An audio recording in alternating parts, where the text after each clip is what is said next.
There is an old saying in the Buddhist tradition: the quieter you become, the more you can hear. Tonight, we will explore this together. We will let the mind grow still. We will let the heart soften and open. And in that opening, we may remember something precious that we have always carried within us.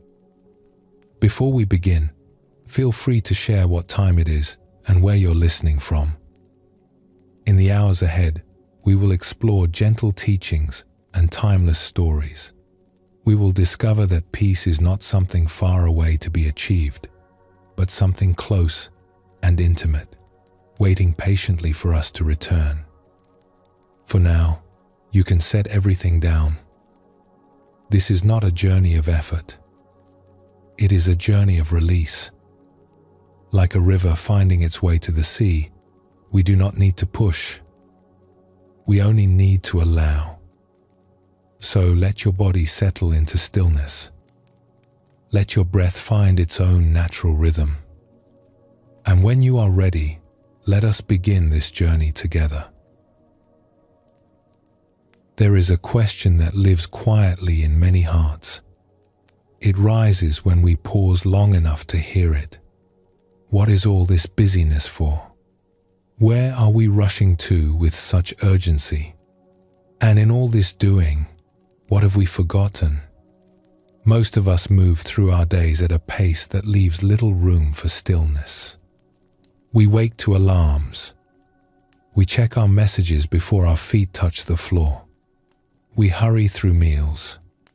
We fill our hours with tasks and obligations, and when evening comes, we often feel more depleted than when we began. Our shoulders have crept up toward our ears. Our jaws have tightened without our noticing. Somewhere along the way, we have picked up worries and tensions and stored them in our bodies like old letters we forgot to open. This is the texture of modern life for so many of us. And yet, beneath all this activity, there is a quiet longing, a whisper that says, there must be something more. There must be a way to feel at home in our own skin again. This longing is not a sign that something is wrong with us. It is a sign that something is right. It is the voice of our deeper nature calling us back to ourselves. The Buddha once said, "Peace comes from within. Do not seek it without." These words, spoken so long ago, feel especially true today. We have looked outside ourselves for peace in so many ways.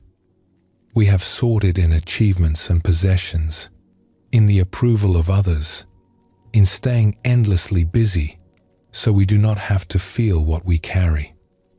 And still, the peace we long for remains elusive. What if it has been here all along? What if the quiet mind and the open heart we seek are not distant destinations but our natural home, simply waiting for us to return? When people first come to meditation, they often ask, what is it for?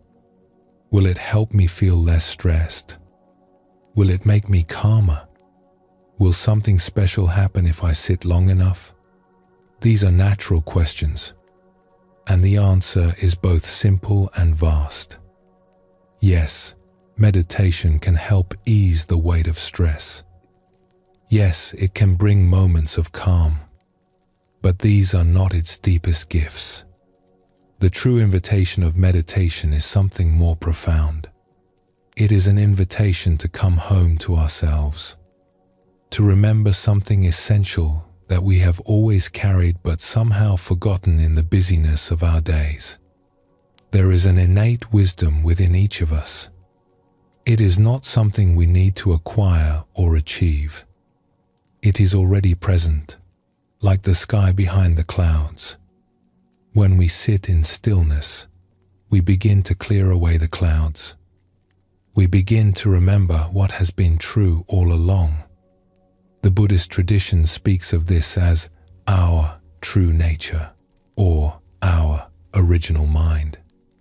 It is the part of us that existed before we learned to be anxious, before we accumulated all our worries and identities and fears. It is peaceful. It is clear. It is infinitely kind. And it has never left us. We have only wandered away from it. Meditation is simply the practice of wandering back. Let us explore what happens when someone finally stops running. When they allow themselves, even for a short time, to simply be still. There is a retreat center nestled in gentle hills where people come to practice silence and meditation. Some come for a day. Some come for a week or longer. And something remarkable happens as the days unfold. At first, when people sit down, there is a kind of settling. The body begins to release what it has been holding. Those shoulders that were so tense begin to soften. That tightness in the jaw begins to ease. It is as though the body has been waiting for permission to finally let go. A meditation teacher who has led many such retreats describes it this way. When we first arrive, we carry so much. We carry the complexity of our lives. We carry the unfinished tasks and the unspoken words. We carry the grief we have not had time to tend to, and the joy we have not had space to feel. It is all there, stored in our bodies, waiting. And then, in the silence, it begins to rise. Sometimes there are tears, not tears of sadness exactly, but tears of release. The grief that has been waiting patiently for attention finally has room to flow. The longing that has been pushed aside finally has space to breathe. This is not a breakdown. It is an opening. One woman who attended such a retreat spoke of her experience. "I did not know I was carrying so much," she said. "I thought I was fine. I thought I was handling everything. But when I finally stopped, I realized my body had been holding years of tension. Years of things I had not let myself feel." She paused, searching for words. It was like taking off a heavy coat I did not know I was wearing. Layer after layer. And underneath, there was something lighter. Something that felt like myself again. This is the gift of stillness. It allows us to unlayer, to set down what we have been carrying. And in that setting down, we begin to rediscover who we are beneath all the accumulated weight.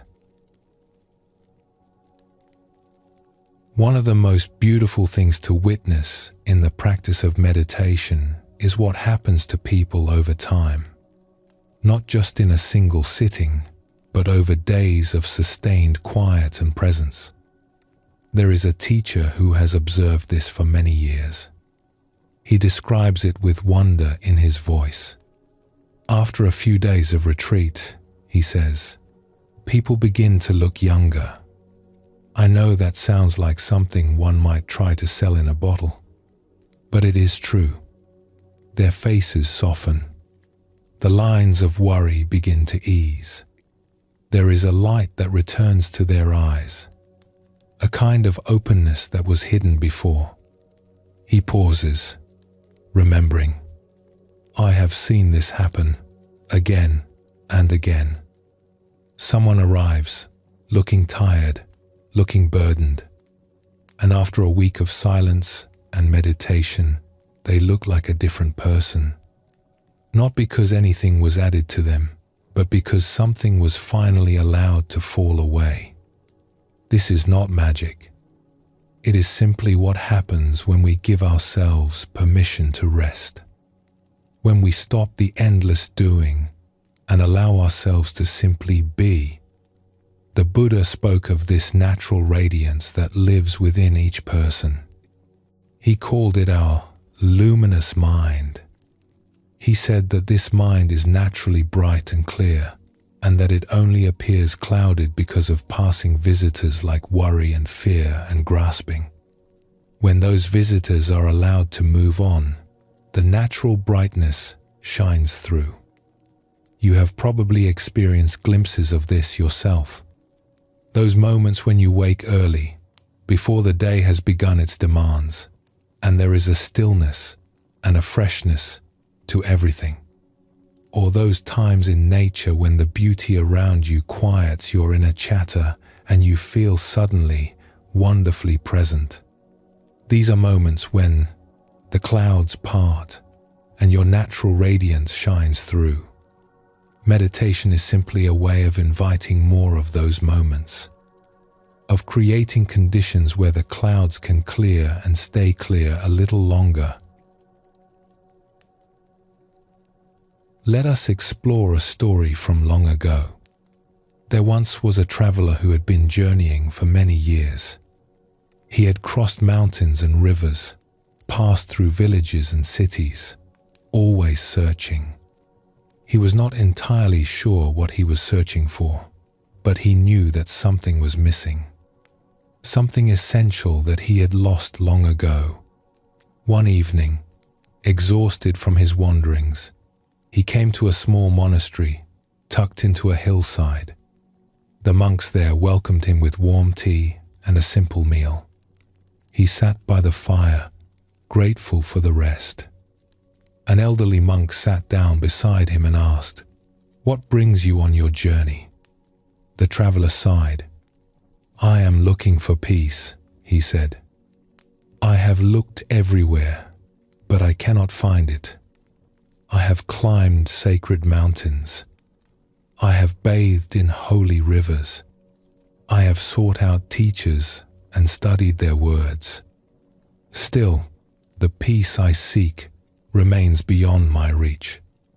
The old monk nodded slowly, his eyes full of kindness. "Tell me," he said, "in all your travels, where have you not looked?" The traveler considered the question. He had looked in temples and caves, in books and in rituals. He had looked in the faces of sages. He had looked in the beauty of sunsets and the stillness of forests. Where had he not looked? "I do not know," he finally admitted. The monk smiled gently. "Have you looked here?" he asked, placing his hand over the traveler's heart. "Have you been still long enough to look within?" The traveler felt something stir in his chest. "I have been so busy searching," he whispered. "I never thought to stop." "Then perhaps," the monk said, "your journey ends where it begins. Not somewhere far away, but right here. Right now, in the stillness of your own heart." The traveler stayed at the monastery for many months. He learned to sit in silence. He learned to let his busy mind settle like sediment in a still pond. And slowly, gently, he discovered what he had been seeking. It had never been lost at all. It had been waiting, patiently and tenderly, exactly where he was. When we finally allow ourselves to be still, something else begins to surface. The old teachings call it the unfinished business of the heart. These are the things we have not had time or space to feel, the sorrows we have postponed, the gratitude we have not expressed, the creative impulses that have been waiting in the wings, the words we never said to someone we loved. In the rush of daily life, these things get pushed aside. There is always something more urgent, more demanding. And so the unfinished business accumulates, like letters we meant to answer but never quite got to. When we sit in stillness, these things begin to rise. Not all at once, but gently, as the mind grows quiet enough to receive them. A man once shared what happened during his first meditation retreat. "I had not cried in years," he said. "I thought I was just not a person who cried anymore. But on the third day of sitting, tears began to flow. I did not even know what they were for at first. And then I realized they were for everything, for all the beauty I had not paused to appreciate, for all the losses I had not taken time to grieve, for all the love I had not expressed." He shook his head in wonder. "It was as though my heart had been waiting for years for me to finally be still. And when I was, it had so much to say. This is not something to fear. It is something to welcome. When the unfinished business of the heart is allowed to move through us, we become lighter, clearer, more present. We are no longer carrying the weight of all we have not felt." The Buddhist teacher Thich Nhat Hanh wrote, "The present moment is filled with joy and happiness. If you are attentive, you will see it. But to be truly attentive, we must first clear away what stands between us and the present. We must allow the old to move through so the new can arrive." There is a simple image that captures the essence of what happens when we sit in stillness. Imagine a pool of water that has been stirred and churned by wind and activity. The water is cloudy, full of sediment. You cannot see the bottom. You cannot see your own reflection clearly. Now imagine what happens when the wind stops, when the activity ceases, when the water is allowed to simply be. Slowly, gradually, the sediment begins to settle. The water grows clearer, and in time, you can see all the way to the bottom. You can see your own reflection with perfect clarity. This is what happens when we quiet the mind and open the heart. The constant activity of thought, the winds of worry and planning and remembering, these stir up so much sediment. We cannot see clearly. We cannot feel what is true. But when we sit in stillness, the sediment settles. The mind clears, and we begin to see what has been there all along. We begin to feel what we truly feel. We begin to know what we truly know. The Buddha described this state as clear seeing. It is not about adding anything new. It is simply about letting what is already true become visible. You do not need to go on a long retreat to begin this journey home. You do not need special training or years of practice. The door to stillness is always available, always close at hand. Right now, in this very moment, you can begin. As you rest your attention on the breath, you may notice thoughts arising. Worries about tomorrow, plans and lists and conversations replaying. This is perfectly natural. The mind does what the mind does. But here is the gentle invitation. Instead of following those thoughts, simply notice them and return to the breath. Again and again, as many times as needed. There is no failure in this practice. There is only returning. Each time you notice that you have wandered and gently come back, you are strengthening something precious. You are remembering the path home. You are practicing the art of settling, of letting the sediment fall away, of allowing your natural clarity to emerge. This is the practice of a quiet mind and an open heart. It is simple, but it is not always easy. And yet, with patience and kindness toward yourself, it becomes more and more natural. Like water finding its way downhill. Like a bird remembering how to sing. There is a beautiful paradox in this journey. We speak of coming home to ourselves, but we never truly left. We speak of finding peace, but peace was never lost. We speak of remembering who we are, but our true nature has never changed. What changes is our awareness. What shifts is our attention. We learn to look in the right direction. We learn to be still long enough for the clouds to clear. And when they do, we discover something extraordinary. That the peace we sought in 1,000 places was here all along. That the home we longed for is the heart we already have. That the person we hope to become is the person we have always been, underneath the layers of worry and striving and forgetting. The ancient teachers called this beginner's mind. It is the fresh, open awareness of someone who sees the world without all the accumulated judgments and fears.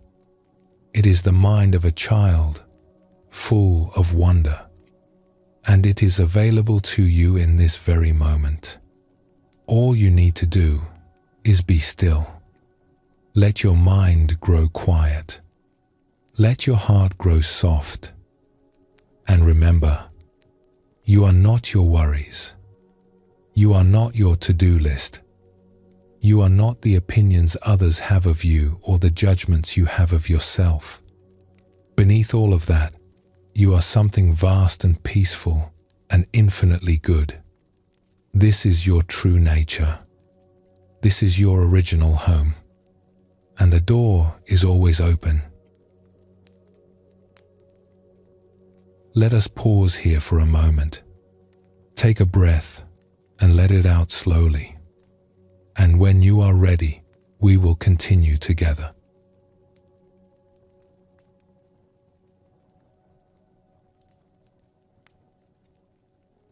As the mind grows quiet and the heart begins to open, something else becomes possible.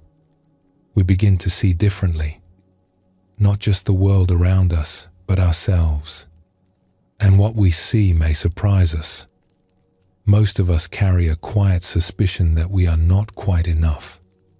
That if people really knew us, they would see our flaws, our failures, our secret fears.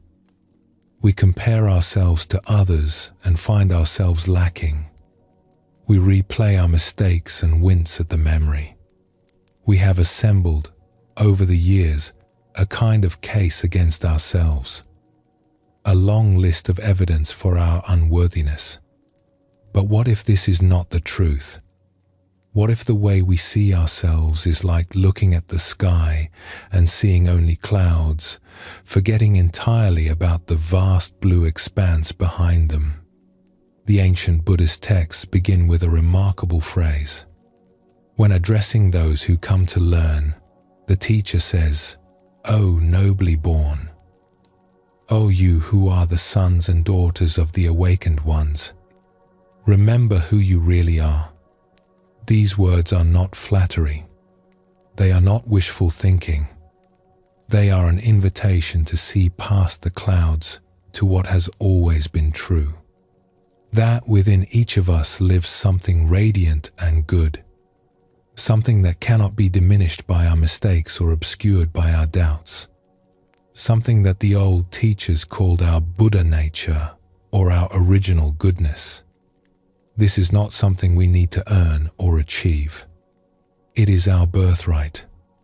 It is what we are made of.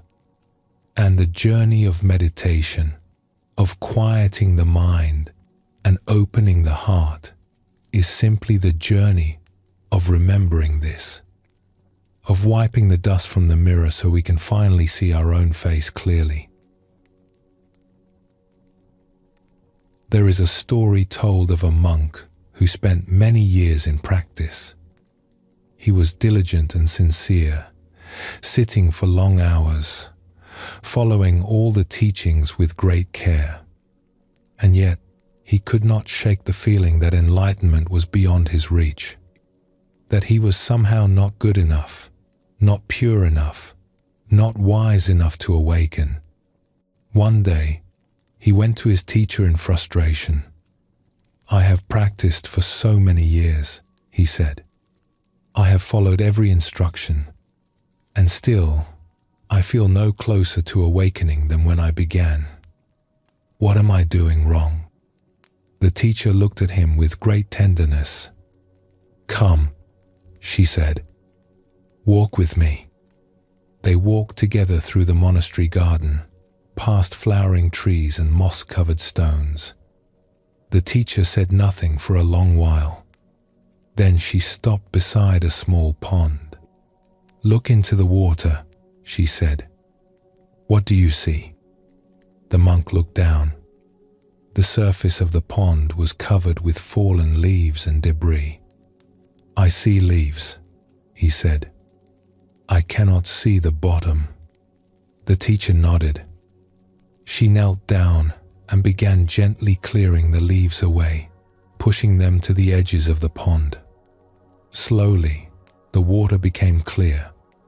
And there, at the bottom, something caught the light. The monk leaned closer and saw a small golden statue resting on the stones below. "That statue has been there all along," the teacher said. "It did not appear when I cleared the leaves. It was simply revealed. Your true nature is the same.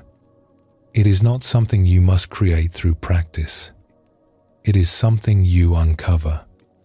The leaves of doubt and striving and self-judgment have simply hidden it from your view." The monk stared at the golden form shimmering beneath the clear water, and something in him began to shift. "You have been searching for what you already possess," the teacher said softly. "You have been trying to become what you already are. Rest now. Let the leaves settle and see what has been waiting for you all along." This teaching appears again and again in the Buddhist tradition in different forms and different words because it is so easy to forget. We forget our goodness. We forget our radiance. We become convinced that we are small and flawed and lacking. The Buddha himself addressed this directly. He said that the mind in its natural state is luminous and pure. It is only the passing visitors of worry and craving and fear that make it appear otherwise. These visitors come and go, like clouds crossing the sky. But the sky itself remains vast and clear. Think of the times you have seen a young child at play, before they have learned to doubt themselves, before they have accumulated all the reasons to feel small. There is a brightness in their eyes, a freedom in their laughter, a complete unself-consciousness in the way they move through the world. This is not innocence that must be lost. It is original nature that can be remembered. You were that child once, and that brightness has not gone anywhere. It has simply been covered over by years of accumulation, years of being told who you should be, years of comparing yourself to impossible standards, years of forgetting. The quiet mind and the open heart are the way back, not to childhood exactly, but to something even more fundamental, to the luminous awareness that was present before any of the stories began. A contemplative writer once described a moment of profound seeing. He was in a crowded place, watching the people pass by. And suddenly, as if a veil had been lifted, he saw them differently. "It was as if I suddenly glimpsed the secret beauty of their hearts," he wrote. "The depth of their being where neither fear nor longing could touch the core of their reality. I saw the person that each one truly is, beneath all their struggles and masks and defenses." He paused in wonder at what he was witnessing. All these ordinary people going about their ordinary day. And yet, each one carrying within them something extraordinary. If only they could see themselves as they really are, he continued. If only we could see each other this way, there would be no more need for cruelty or greed. I suppose the problem would be that we would fall down and worship each other. This is not fantasy. This is clear seeing. This is what becomes possible when the mind grows quiet enough to perceive what is actually there. We spend so much energy defending ourselves, proving ourselves, trying to be worthy of love. And all the while, the worthiness is already present. The beauty is already shining. We are simply too busy and too clouded to notice. In some Eastern traditions, there is a beautiful way of greeting one another. When two people meet, they place their palms together and bow slightly. The word spoken is a form of the phrase, "I honor the divine within you." It means, I see who you really are. Not your job, or your status, or your accomplishments. Not your failures, or your fears. But the sacred presence that lives at your core. Imagine what it would be like to move through your day this way. To look at each person you encounter and silently acknowledge the radiance within them. The tired cashier at the store. The distracted driver in the next car. The family member who irritates you. Each one carrying within them something vast and luminous. Each one a Buddha in disguise. And imagine looking at yourself this way, standing before the mirror in the morning and offering that same recognition to your own reflection. I see who you really are, beneath the worry lines, beneath the self-criticism, beneath all the ways you have convinced yourself you are not enough. There is something beautiful here. Something worthy of honor. This is not arrogance. It is clarity. It is simply seeing what is true. There is a difference in how cultures approach the question of identity. In some places, when you meet someone new, the first question is often about what they do for a living. We are so identified with our work, our roles, our productivity. We define ourselves by our usefulness.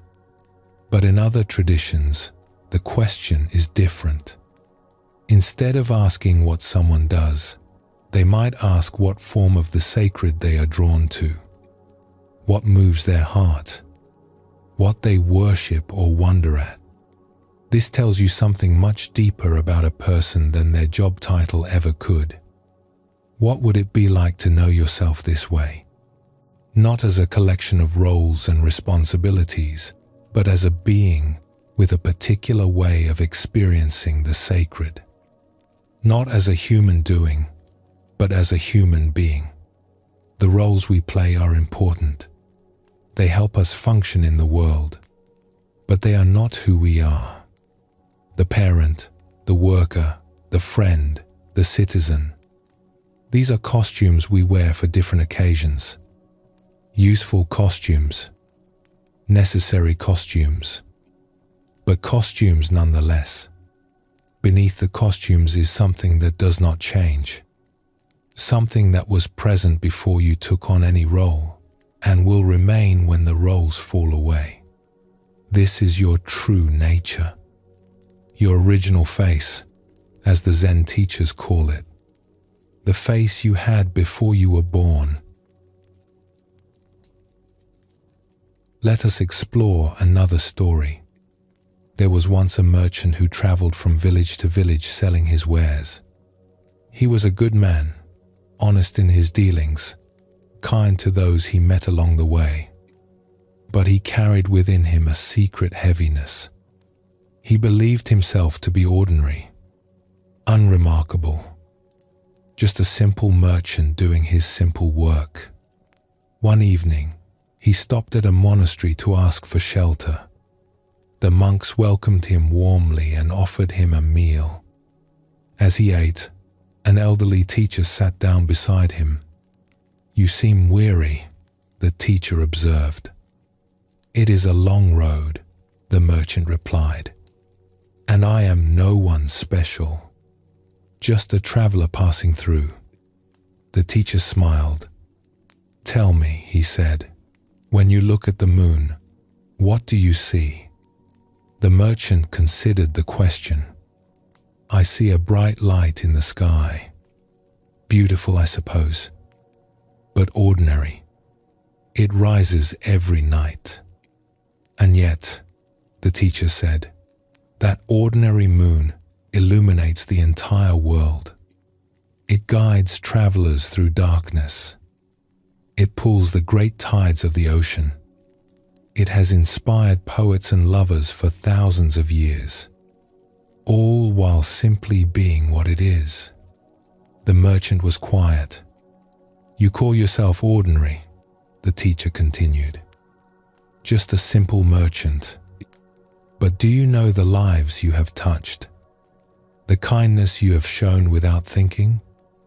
The light you carry without knowing?" The merchant felt something stir in his chest. "I have never thought of it that way." "The moon does not think about being the moon," the teacher said. "It simply shines. You do not need to become extraordinary. You need only to see clearly what you already are. The light is already present. You have simply been looking at the clouds instead of the source." The merchant stayed at the monastery for several days. He did not change his profession or abandon his life, but something in him had shifted. He returned to the road with the same cart and the same wares, but he no longer felt like no one special. He felt like the moon. This recognition of our true nature is not a one-time event. It is something we remember and forget, again and again throughout our lives. The clouds gather. We get lost in our worries and our busyness. We forget who we are. And then something breaks through. A moment of stillness. A glimpse of beauty. A kind word from a stranger. And we remember again. Oh yes, this is who I am. This is what I am made of. The practice of meditation supports this remembering. Each time we sit and allow the mind to grow quiet, we are clearing the leaves from the pond. We are parting the clouds to glimpse the sky. We are creating conditions for the truth to become visible. But the truth itself is always there. It does not depend on our practice. It does not require our belief. It simply is. The Buddha put it this way: you yourself, as much as anybody in the entire universe, deserve your love and affection. This is not a command to feel good about yourself. It is a statement of fact. You are worthy of love not because of what you have done or what you might become. You are worthy because of what you are. And what you are is luminous. There is a tenderness that arises when we begin to see ourselves clearly, a softening toward our own struggles. We realize that we have been so hard on ourselves, so quick to judge, so slow to forgive. We have held ourselves to impossible standards and then punished ourselves for falling short. But now, with clearer eyes, we can offer ourselves the kindness we would offer a dear friend. We can acknowledge our difficulties without being crushed by them. We can see our flaws without losing sight of our beauty. This is not about pretending to be perfect. It is about recognizing that perfection was never the point. The point is presence. The point is awareness. The point is resting in the open heart that can hold all of our experience with tenderness. A Zen teacher once said, "You are perfect exactly as you are, and you could use a little improvement." This captures the beautiful paradox of the spiritual life. We are already whole, already complete, already radiant, and yet we continue to grow, continue to deepen, continue to clear away the accumulated debris that obscures our natural light. Both are true. We are already home, and we are still on the journey. We are already enlightened, and we are still waking up. This is not a contradiction. It is the nature of this mysterious human life. As you rest here, listening to these words, perhaps you can sense what they are pointing to, not as an idea to believe, but as a felt reality to recognize. Beneath your tiredness, there is something that is not tired. Beneath your worries, there is something that has never worried. Beneath all the stories you tell about yourself, there is a storyteller who remains untouched by the tales. This is your secret beauty, your original goodness, your Buddha nature. It has been with you through every moment of your life, through your greatest joys and your deepest sorrows, through your proudest achievements and your most painful failures. It has never abandoned you. It has never judged you. It has simply waited with infinite patience for you to turn around and see it. And now, in this moment of stillness, perhaps you can glimpse, even for an instant, the radiance that lives at the center of your being, the light that no darkness can extinguish, the beauty that no flaw can diminish. You are not who you thought you were. You are so much more. Let us pause here for a moment. Feel the weight of your body. Notice the gentle rhythm of your breath. And when you are ready, we will continue together.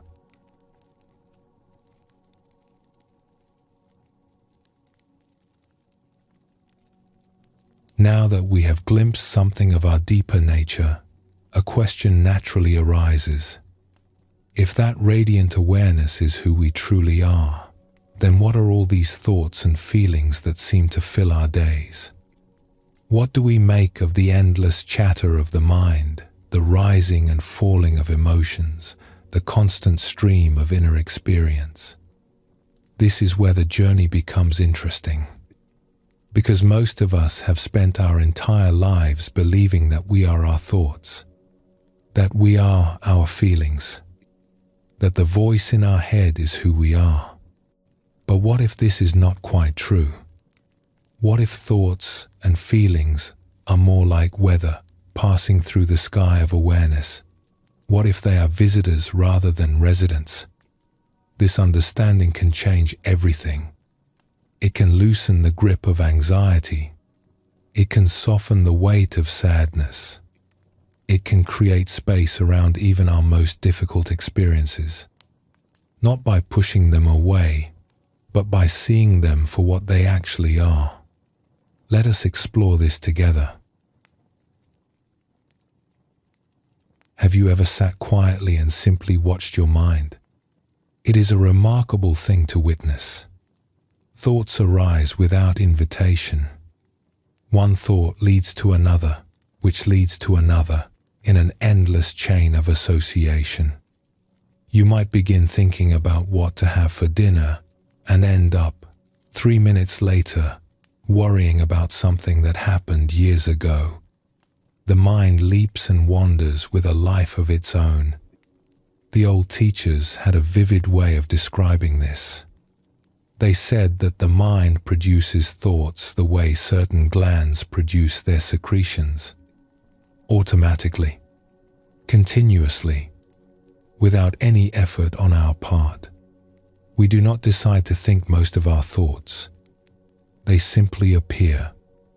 This is a liberating observation. If thoughts arise on their own, without our choosing them, then perhaps we do not need to take them quite so seriously. Perhaps we do not need to believe every thought that floats through. Perhaps we can let them come and go, like clouds crossing the sky, without grasping at them or pushing them away. A great humorist once wrote, "My life has been filled with terrible misfortunes, most of which never happened. How much of our suffering comes from thoughts about things that exist only in imagination? How many sleepless nights have we spent rehearsing conversations that never take place? How much energy have we wasted worrying about futures that never arrive? The thoughts feel so real when they are happening, so urgent, so important. And yet, when we look back, we see that most of them were just weather, storms that blew through and left no trace."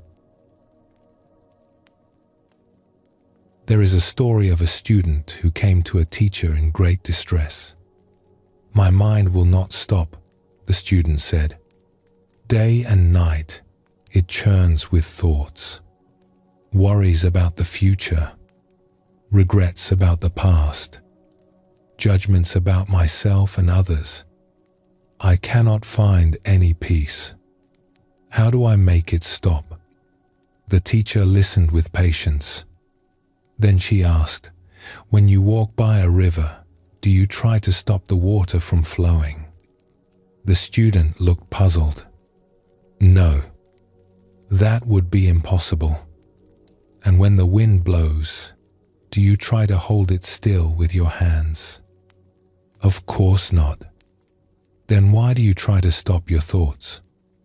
The teacher asked gently. "The mind is like a river. Its nature is to flow. Thoughts arise and pass away, arise and pass away. This is simply what minds do." The student considered this. "But the thoughts cause me such suffering." "It is not the thoughts that cause suffering," the teacher said. "It is your belief in them. It is your grasping at them. The river does not suffer because water flows through it. You suffer because you stand in the river trying to hold on to each wave." She paused, letting the words settle.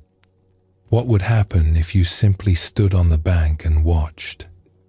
What if you let the thoughts flow past without jumping in? They will still arise. They will still pass. But you will no longer be drowning in them. The student sat with this teaching for a long time, and slowly, something began to shift. The thoughts did not stop, but his relationship to them changed.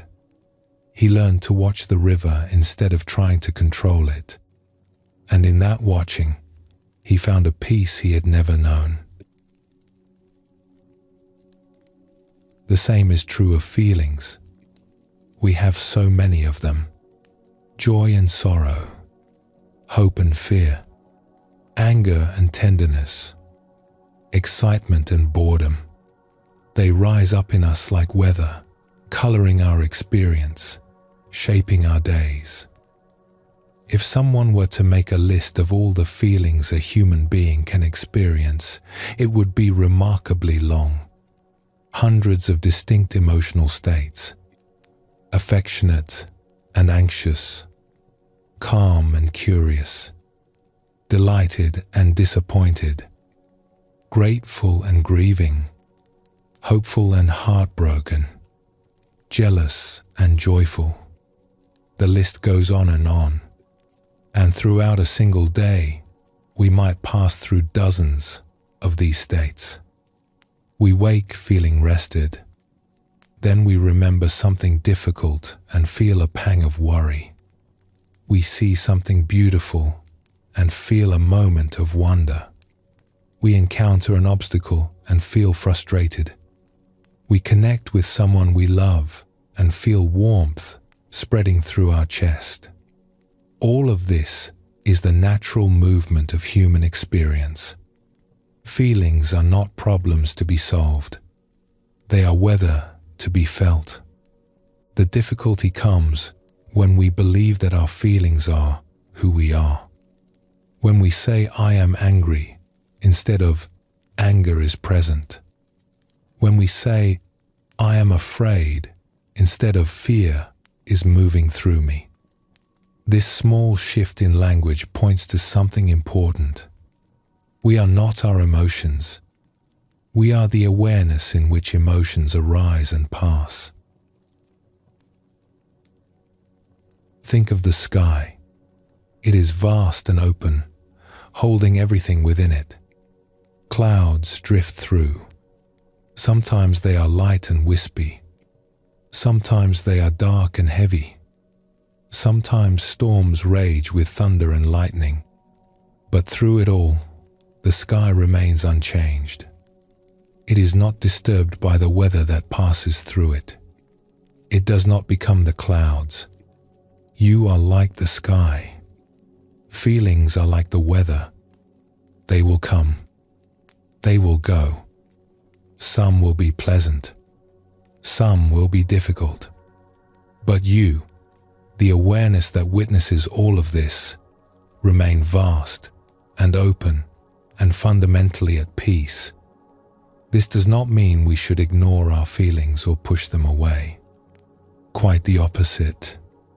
When we know that we are the sky and not the clouds, we can actually allow the clouds to be there more fully. We can feel our sadness without being destroyed by it. We can feel our anger without being consumed by it. We can feel our fear without being paralyzed by it. The Buddha spoke of this as seeing things as they are, not as we wish they were or fear they might be, but as they actually are. Feelings arising, feelings passing, thoughts arising, thoughts passing. The whole show of human experience playing out against the backdrop of vast, unchanging awareness. There is another way we lose ourselves, and that is in the roles we play. We are parents and children, workers and friends, neighbors and citizens. We are professionals with titles and responsibilities. We are members of families and communities. These roles are necessary. They help us navigate the world. They give shape to our days. But sometimes we forget that we are not our roles. We become so identified with being a mother or a father that we cannot set the role down. We become so attached to our professional identity that we do not know who we are without it. Let us explore a story about this. There was once a woman who held an important position in her community. She was respected for her wisdom and her ability to solve problems. People came to her with their difficulties, and she helped them find their way. This was her role, and she played it well. But she began to notice something troubling. When she came home in the evening, she could not stop being the problem solver. Her children would share something from their day, and instead of simply listening, she would offer advice. Her partner would express a frustration, and she would immediately suggest solutions. She could not simply be present. She was always performing her role. One evening, her teenage daughter said something that stopped her cold. "I do not need you to fix anything," the girl said. "I just need you to be my mother." The woman felt the words land in her chest. She realized she had been hiding behind her competence, using her role as a shield, offering solutions because she did not know how to simply offer herself. That night, she sat quietly for a long time. She asked herself, "Who am I beneath this role? Who am I when I am not solving problems or giving advice? The question felt uncomfortable. She had been her role for so long that she was not sure what lay beneath it. But as she sat with the discomfort, something began to soften. She did not need to have an answer. She just needed to be willing to not know, to set down the costume, even for a moment, and see what remained. What she found surprised her.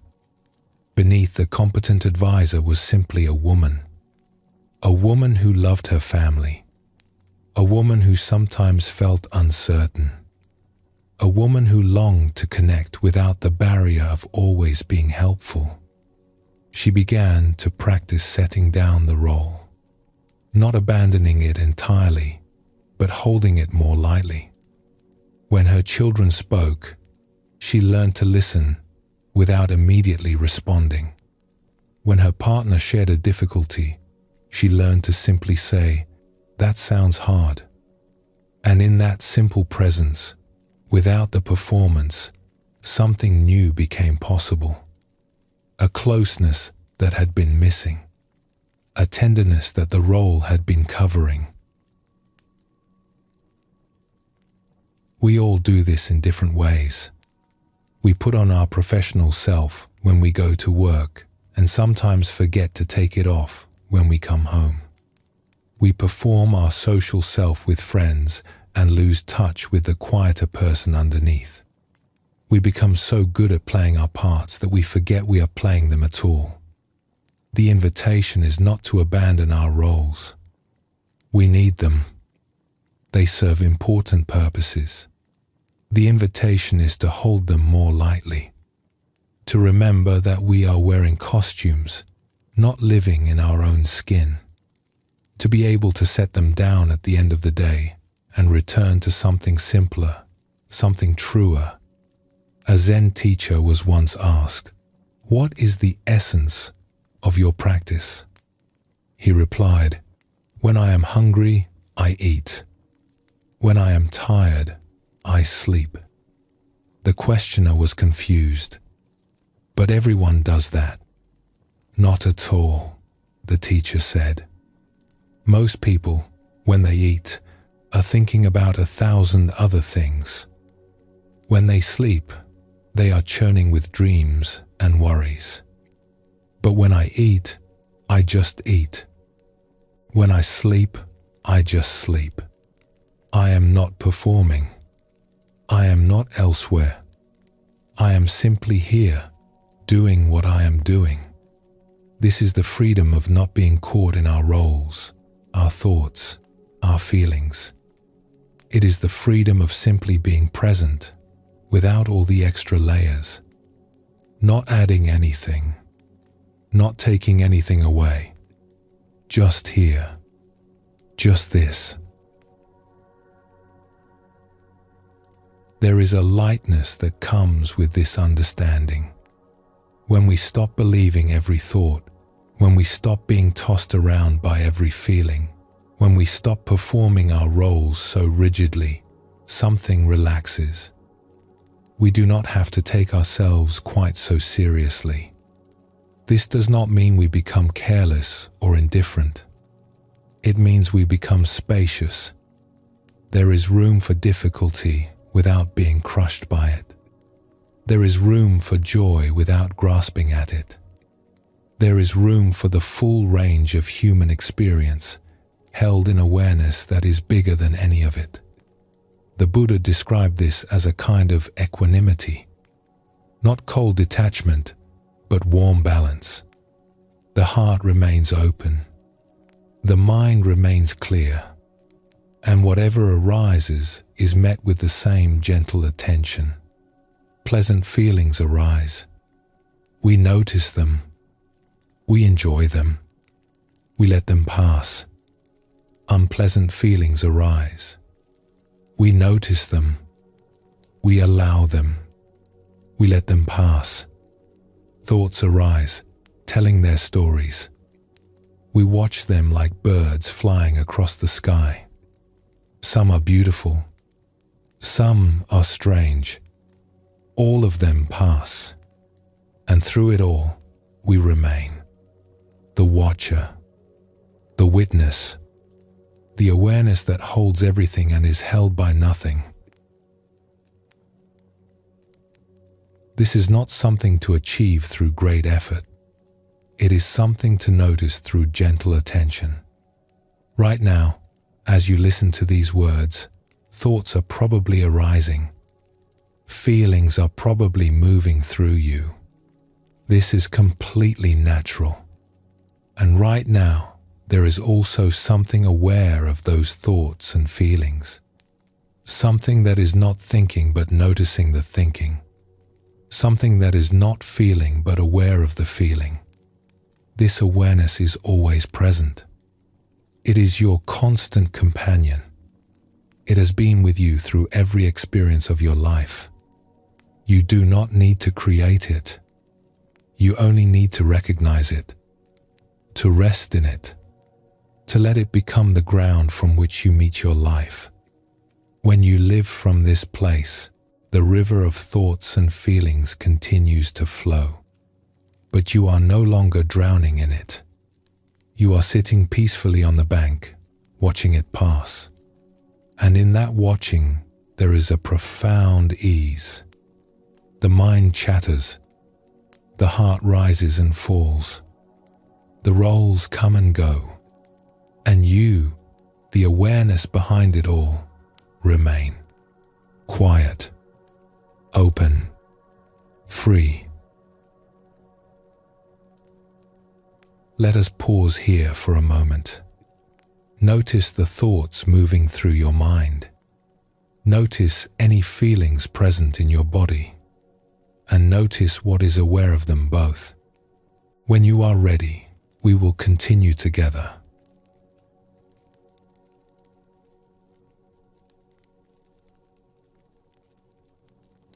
There is something we must speak about gently now.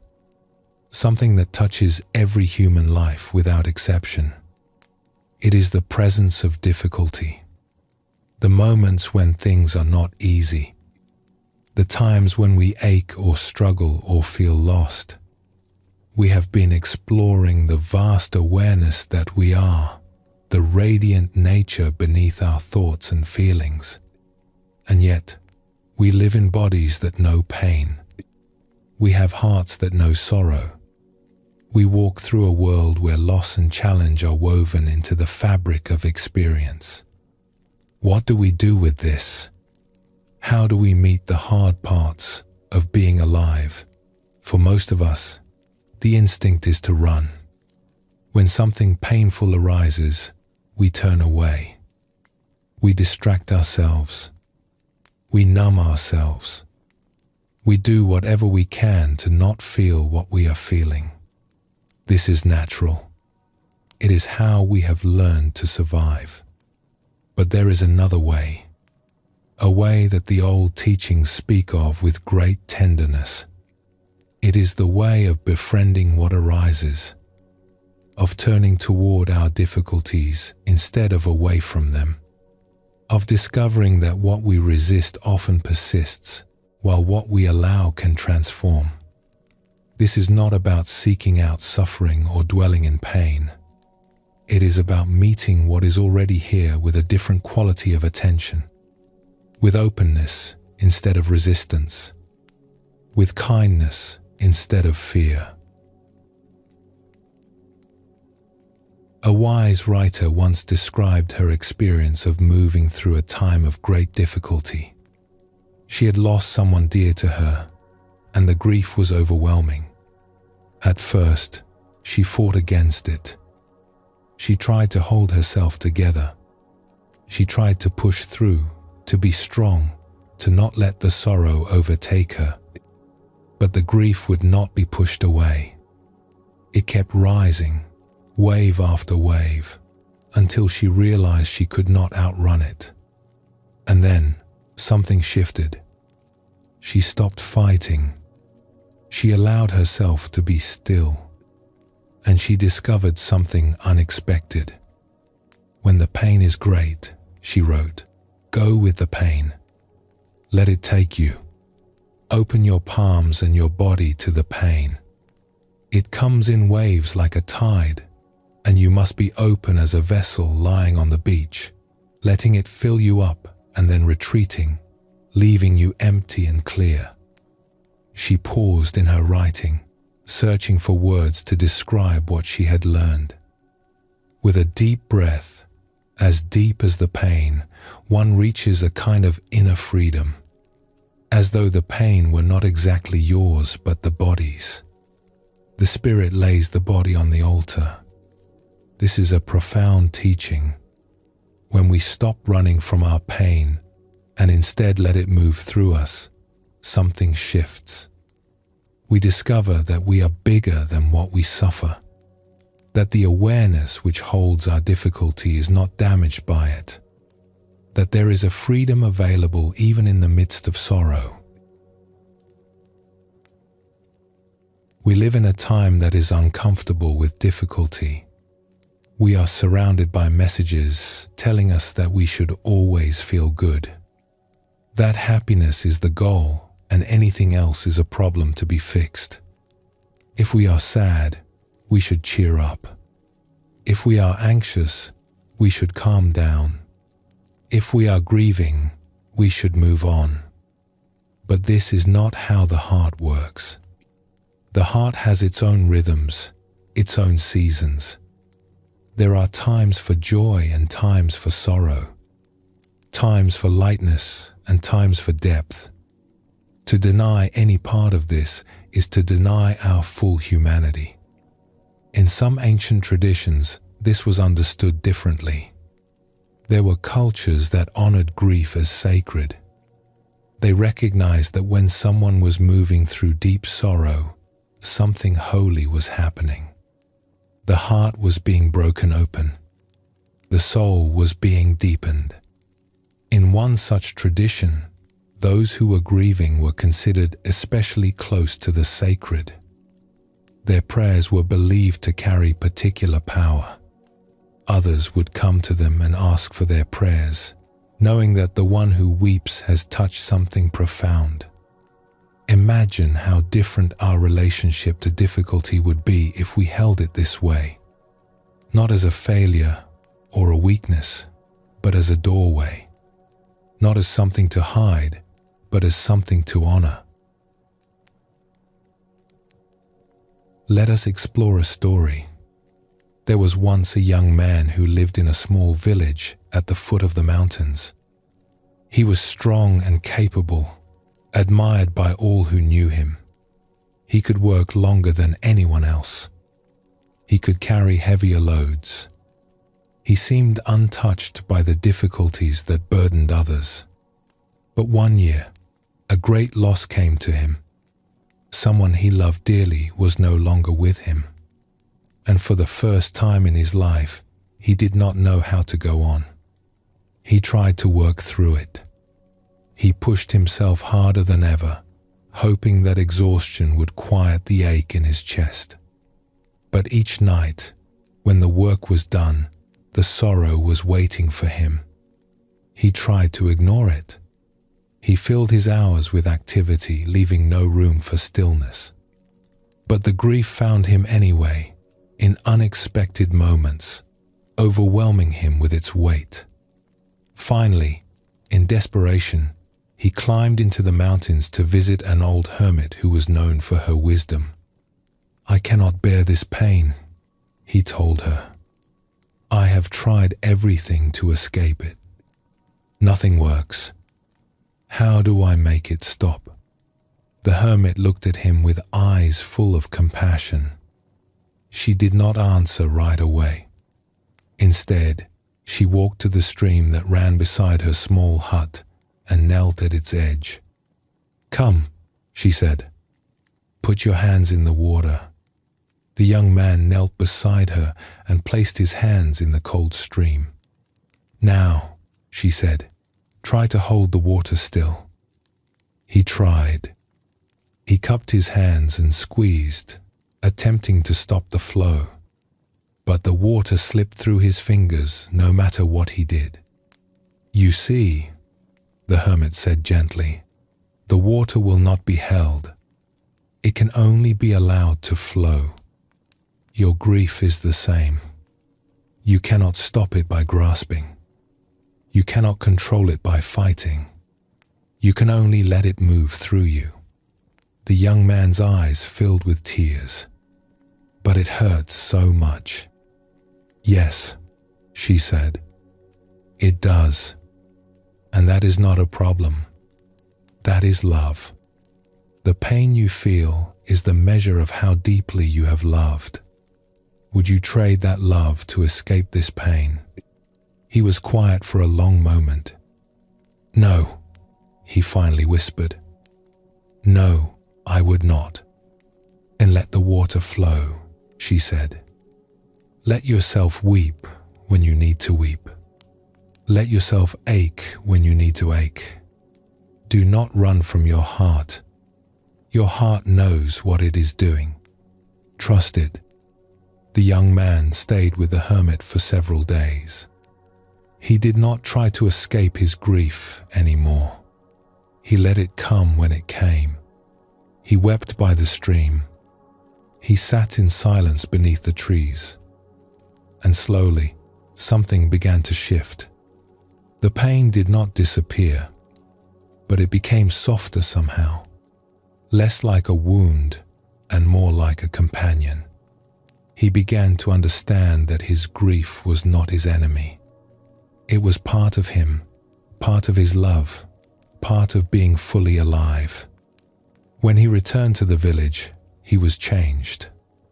Not harder, but deeper. Not closed off, but more open. He had learned something that would stay with him for the rest of his life. That the way through pain is not around it, but through it. That what we allow can transform us in ways that what we resist never can. The Buddha taught that pain is inevitable but suffering is optional. This can be confusing at first. What is the difference? Pain is the raw sensation of difficulty. It is the ache in the body, the pang in the heart, the challenge of loss or disappointment. This is part of being human. No one escapes it. Not the wealthy or the poor, the wise or the foolish.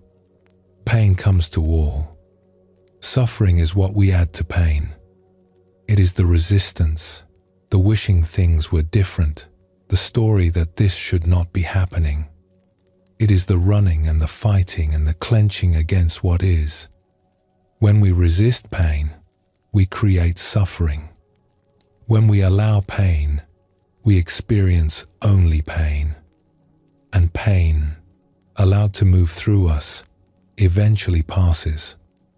Like the tide, it fills us and then retreats, leaving us empty and clear. This is not easy. We have spent a lifetime learning to resist, to brace ourselves, to armor our hearts. But the armor that protects us also imprisons us. It keeps out the pain, but it also keeps out the joy. It makes us smaller, more guarded, less alive.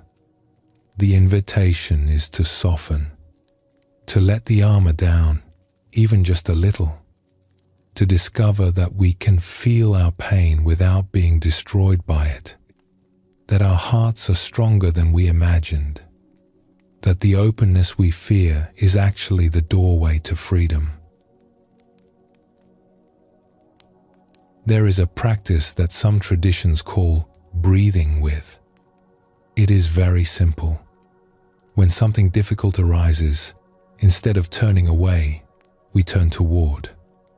We notice where we feel it in the body, the tightness in the chest, the heaviness in the belly, the ache in the throat, and we simply breathe with it.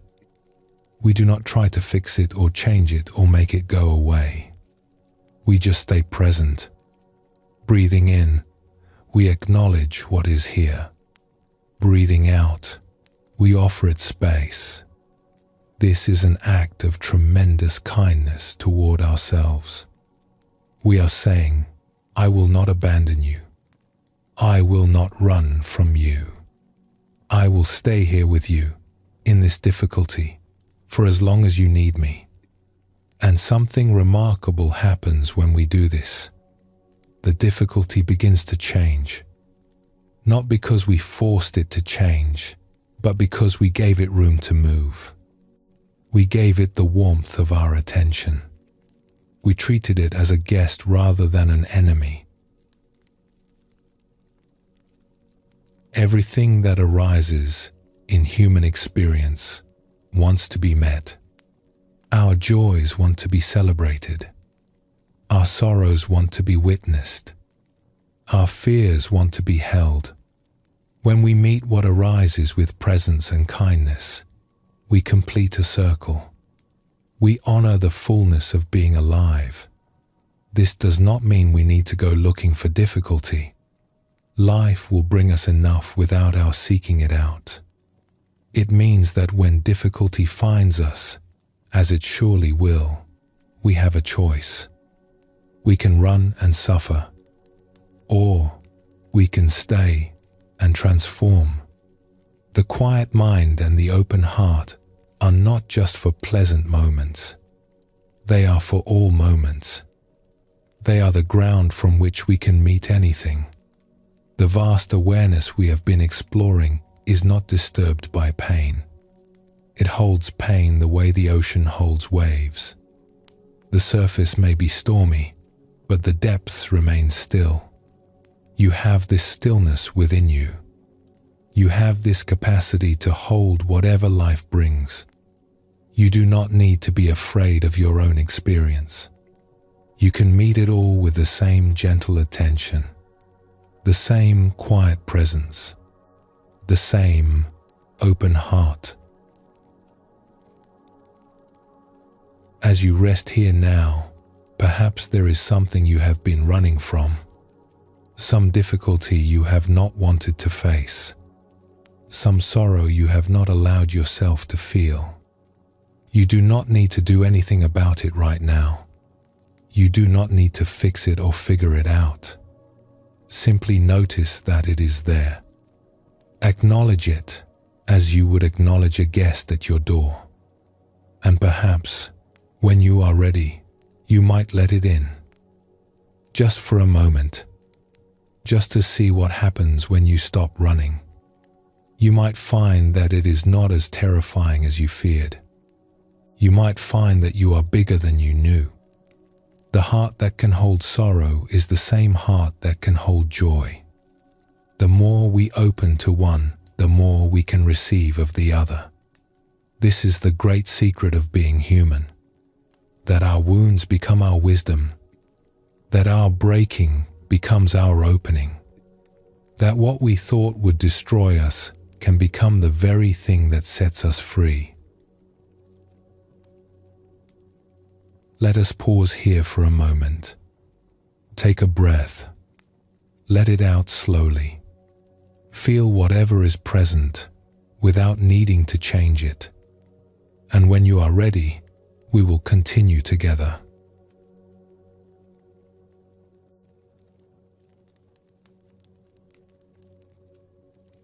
We have traveled together through some tender territory. We have explored how to meet the difficult moments of life with openness rather than resistance.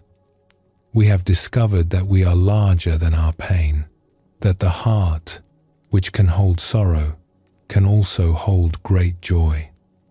Now let us go deeper still, into a mystery that the ancient teachers pointed to again and again. A mystery that is closer to us than our own breath, yet somehow easy to miss. It is the mystery of the one who witnesses, the awareness that sees but is not seen, the presence that remains unchanged through all the changes of a life. This is perhaps the most profound teaching in all of Buddhist wisdom, and yet it is also the simplest. It is not something far away to be attained. It is what you already are. It is what you have always been. Here is something curious to consider. You have changed so much over the years. The body you have now is not the body you had as a child. Every cell has been replaced many times over. The thoughts you think today are different from the thoughts of your youth. Your beliefs have shifted. Your tastes have changed. Your circumstances have transformed again and again. Think back to yourself as a young child. Remember, if you can, what it felt like to be in that small body. The world seemed so large then. Everything was new. You were just learning how things worked, how people behaved, what was safe and what was not. Now think of yourself as a teenager or a young adult. How different you were then. Different hopes, different fears, different ways of seeing the world. You believed things then that you no longer believe. You wanted things then that no longer matter to you. And through all of these changes, through every phase of your life, something has remained constant. Something has been present through it all. When you were a child learning to walk, something was aware. When you were young and full of dreams, something was watching. Through every joy and every sorrow, every success and every failure, something has remained. What is this something? It is not your body, for that has changed completely. It is not your thoughts, for those come and go like leaves in the wind. It is not your emotions, for they rise and fall like waves. It is not your roles or your relationships or your circumstances. All of these are different now than they once were. And yet, you are still here. The one who is aware is still present. This awareness has not aged. It has not been damaged by your experiences. It has simply witnessed everything, holding it all without being touched by any of it. The Buddha called this the one who knows. A great Thai forest master named spoke of it often. He would say to his students, "You get lost in your thoughts and feelings, believing that is who you are. But those are just the contents of mind. Step back, relax, rest in the pure awareness that knows experience, and you will be free." Let us explore this with a simple observation that you may recognize from your own life. Think of the last time you looked in a mirror. Perhaps this morning or yesterday, you saw a face looking back at you. A face that has changed over the years. Lines that were not there before. Hair that has shifted in color or amount. The marks of time upon the body. And yet, did you feel older on the inside? Most people, when asked this question, say something interesting. They say that when they look in the mirror, they can see that the body has aged. But something in them does not feel old at all. There is a part of them that feels the same as it always has. A part that looks out through the eyes and thinks, well, the body is getting older. How curious. This is a direct glimpse of what we are pointing to. The body exists in time. It is born, it ages, it changes. But the awareness that perceives the body is not in time in the same way. It is timeless. It watches the changes from a place that does not change. You have probably felt this without having words for it. That sense of being the same person you have always been, even as everything about you has transformed. That quiet continuity beneath all the discontinuity of life. The feeling that you are still, somehow, the same awareness that looked out at the world when you were 5 years old, and 10, and 20, and every age since. This is your true nature, not the changing body, not the passing thoughts, not the rising and falling emotions, but the awareness itself, the witness, the one who knows. There is a story told about the night of the Buddha's Great Awakening. It is one of the most important stories in all of Buddhist tradition, and it points directly to what we are exploring. The one who would become the Buddha had been seeking for many years. He had left behind a comfortable life to find the answer to a question that burned in his heart. Why do beings suffer? And is there a way to be free? He had tried every practice available in his time. He had studied with the greatest teachers. He had pushed his body to its limits through fasting and austerities. He had practiced concentration until his mind could rest in states of profound stillness for hours at a time. And still, the peace he sought remained elusive. He had glimpsed many things, learned many techniques, achieved many states, but none of them lasted. None of them touched the root of suffering. None of them brought the freedom he was looking for. Finally, exhausted from striving, he sat down beneath a great tree and made a simple vow. He would not rise from this spot until he had found what he was looking for. He would sit through the night, through whatever arose, until the truth became clear. As the evening deepened, he let go of all his techniques. He stopped trying to achieve anything. He simply sat, present and aware, letting everything be exactly as it was. The night was long. Many things arose in his mind. Memories, fears, temptations, doubts. The old stories say that he was visited by forces that tried to shake him from his seat, tried to convince him to give up, tried to distract him with pleasure and terrify him with threats. But he remained still. He did not grasp at anything. He did not push anything away. He simply witnessed. And in that witnessing, something began to shift. As his mind grew very still and very clear, he began to see the nature of experience itself with extraordinary precision. He saw that everything arises and passes away. Sensations in the body appear and dissolve. Feelings in the heart rise and fall. Thoughts in the mind emerge and vanish. All of it constantly changing, constantly moving, like a river that never stops flowing.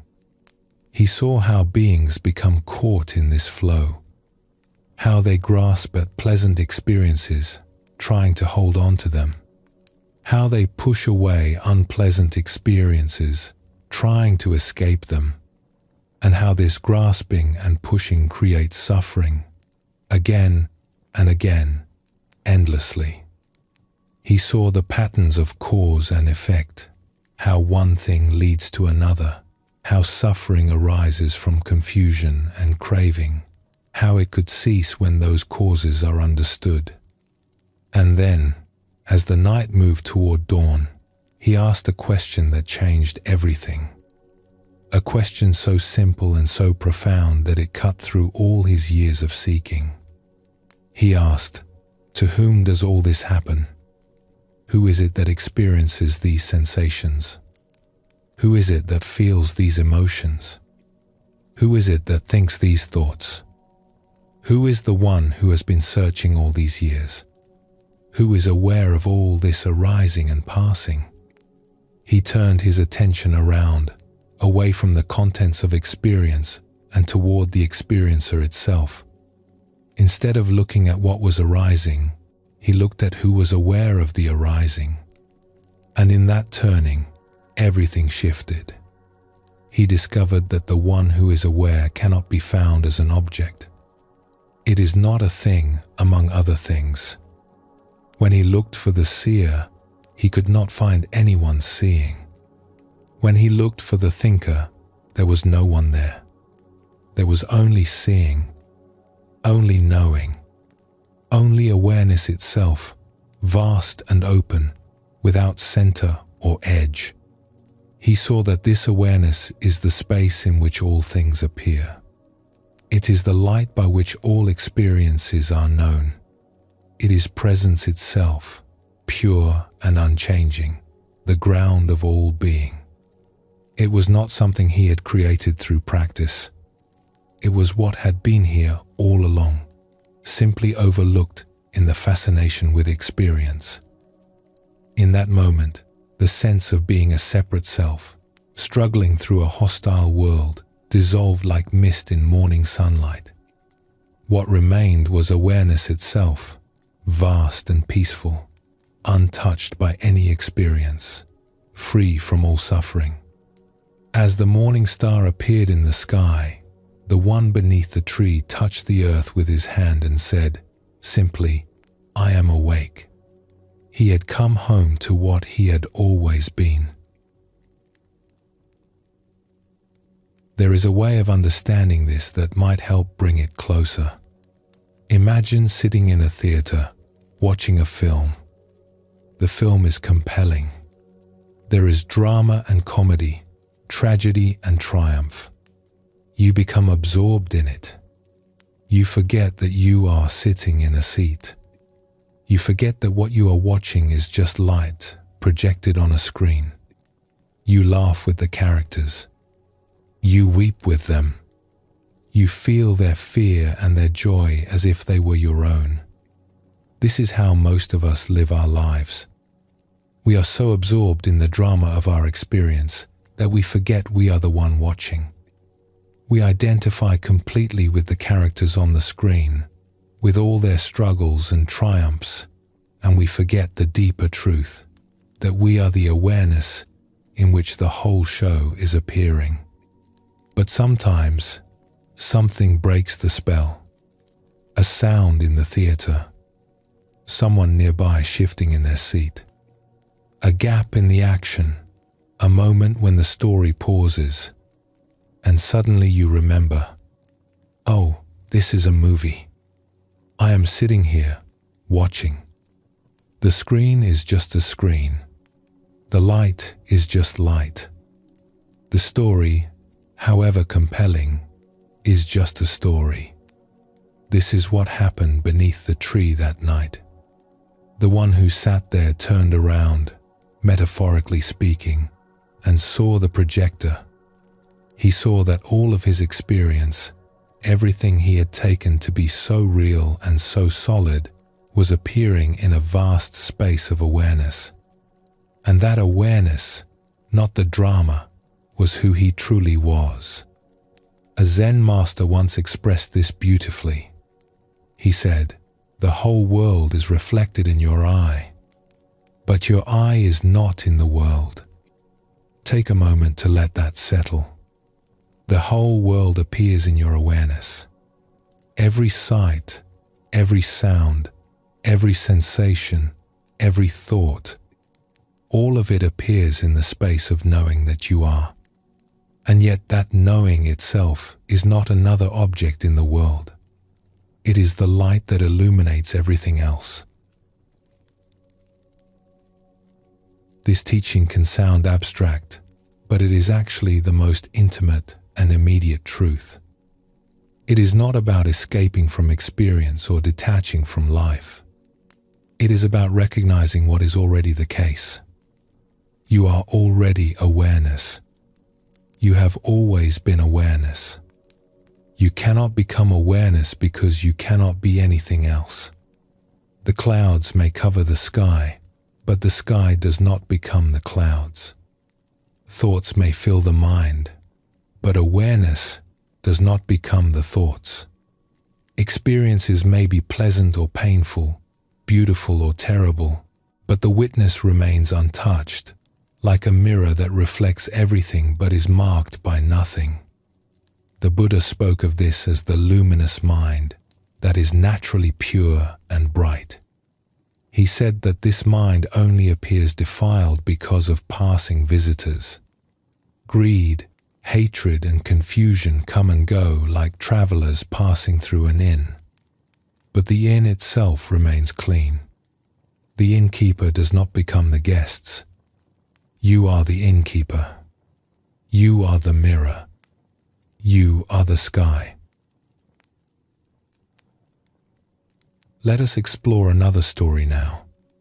A simpler one, perhaps, but pointing to the same truth. There was once an old woman who had lived a long and full life. She had known great happiness and great sorrow. She had loved and lost, worked and rested, celebrated and grieved. Now, in her final years, she spent most of her time sitting quietly on her porch, watching the world go by. A young man from the village often passed her house on his way to and from the fields. He was restless and searching, full of questions about the meaning of life. He had read many books and spoken with many teachers, but still he felt that something essential was missing. One afternoon he stopped at her gate. "May I sit with you for a while?" he asked. "Of course," she said, gesturing to the empty chair beside her. "I have nowhere else to be." He sat down, and for a time they watched the road together in silence. People passed by. A cart rumbled past. Birds sang in the trees. The afternoon light moved slowly across the ground. Finally, the young man spoke. "You have lived so many years," he said. "You have experienced so much. Tell me, what have you learned? What is the secret to a life well lived?" The old woman smiled, but she did not answer right away. She seemed to be considering the question carefully, or perhaps she was simply enjoying the silence. At last she said, "Let me ask you something first. What do you see right now when you look out at the road?" The young man looked. "I see people walking," he said. "Some are going to the market. Some are coming home. I see trees. I see the dust the cart stirred up. I see the light on the leaves." "Good," she said. "And is any of it staying still?" He looked again. "No, everything is moving. The people pass by. The dust settles. Even the light is changing as the sun moves." "Yes," she said. "That is the nature of things. Coming and going. Changing and moving. Nothing stays. Nothing remains." The young man nodded. This was something he already knew, at least in his mind. The impermanence of things. He had read about it many times. "Now," the old woman continued, "here is the question that matters. What is it that sees all of this? What is it that watches the coming and the going?" The young man paused. He had not considered this before. He looked out at the road, and then he turned his attention inward, toward the one who was looking. He tried to find it, to locate it, to understand what it was. "I do not know," he finally said. "I cannot find it. It is just awareness. Just seeing." The old woman's smile deepened. "Yes," she said. "Just awareness. Just seeing. And tell me, has this awareness changed since you sat down?" He considered. The light had changed. The people had changed. His thoughts had come and gone. But the awareness itself, no, he said slowly. It is the same. And was it different this morning? Or yesterday? Or when you were a boy? He sat with this question for a long moment. Memory after memory arose. Different times, different places, different versions of himself. And through all of them, something had remained constant. The awareness, the seeing, the simple fact of being present. "I do not think so," he said. "I think it has always been the same. That is what I have learnt," the old woman said, her voice soft. "Everything comes and goes. The body ages. The mind changes. Experiences arise and pass away, countless experiences over all these years. But the awareness does not come and go. It does not age. It is always here, always now, always fresh." She turned to look at him directly, her eyes bright. "You ask about a life well lived. Here is what I know. When you rest in the seeing, rather than getting lost in what is seen, there is peace. When you remember that you are the awareness and not just the passing show, there is freedom. This is not something to achieve at the end of a long life. It is available now, in this very moment, to anyone who turns and looks." The young man sat beside her in silence for a long while. The afternoon deepened. The shadows lengthened. And something in him began to settle, to quiet, to rest. He was not sure he fully understood what she had shared, but he felt it. He felt the stillness beneath the movement, the presence beneath the passing. He felt, perhaps for the first time, the simple fact of being aware, and how that awareness was not disturbed by anything that appeared within it.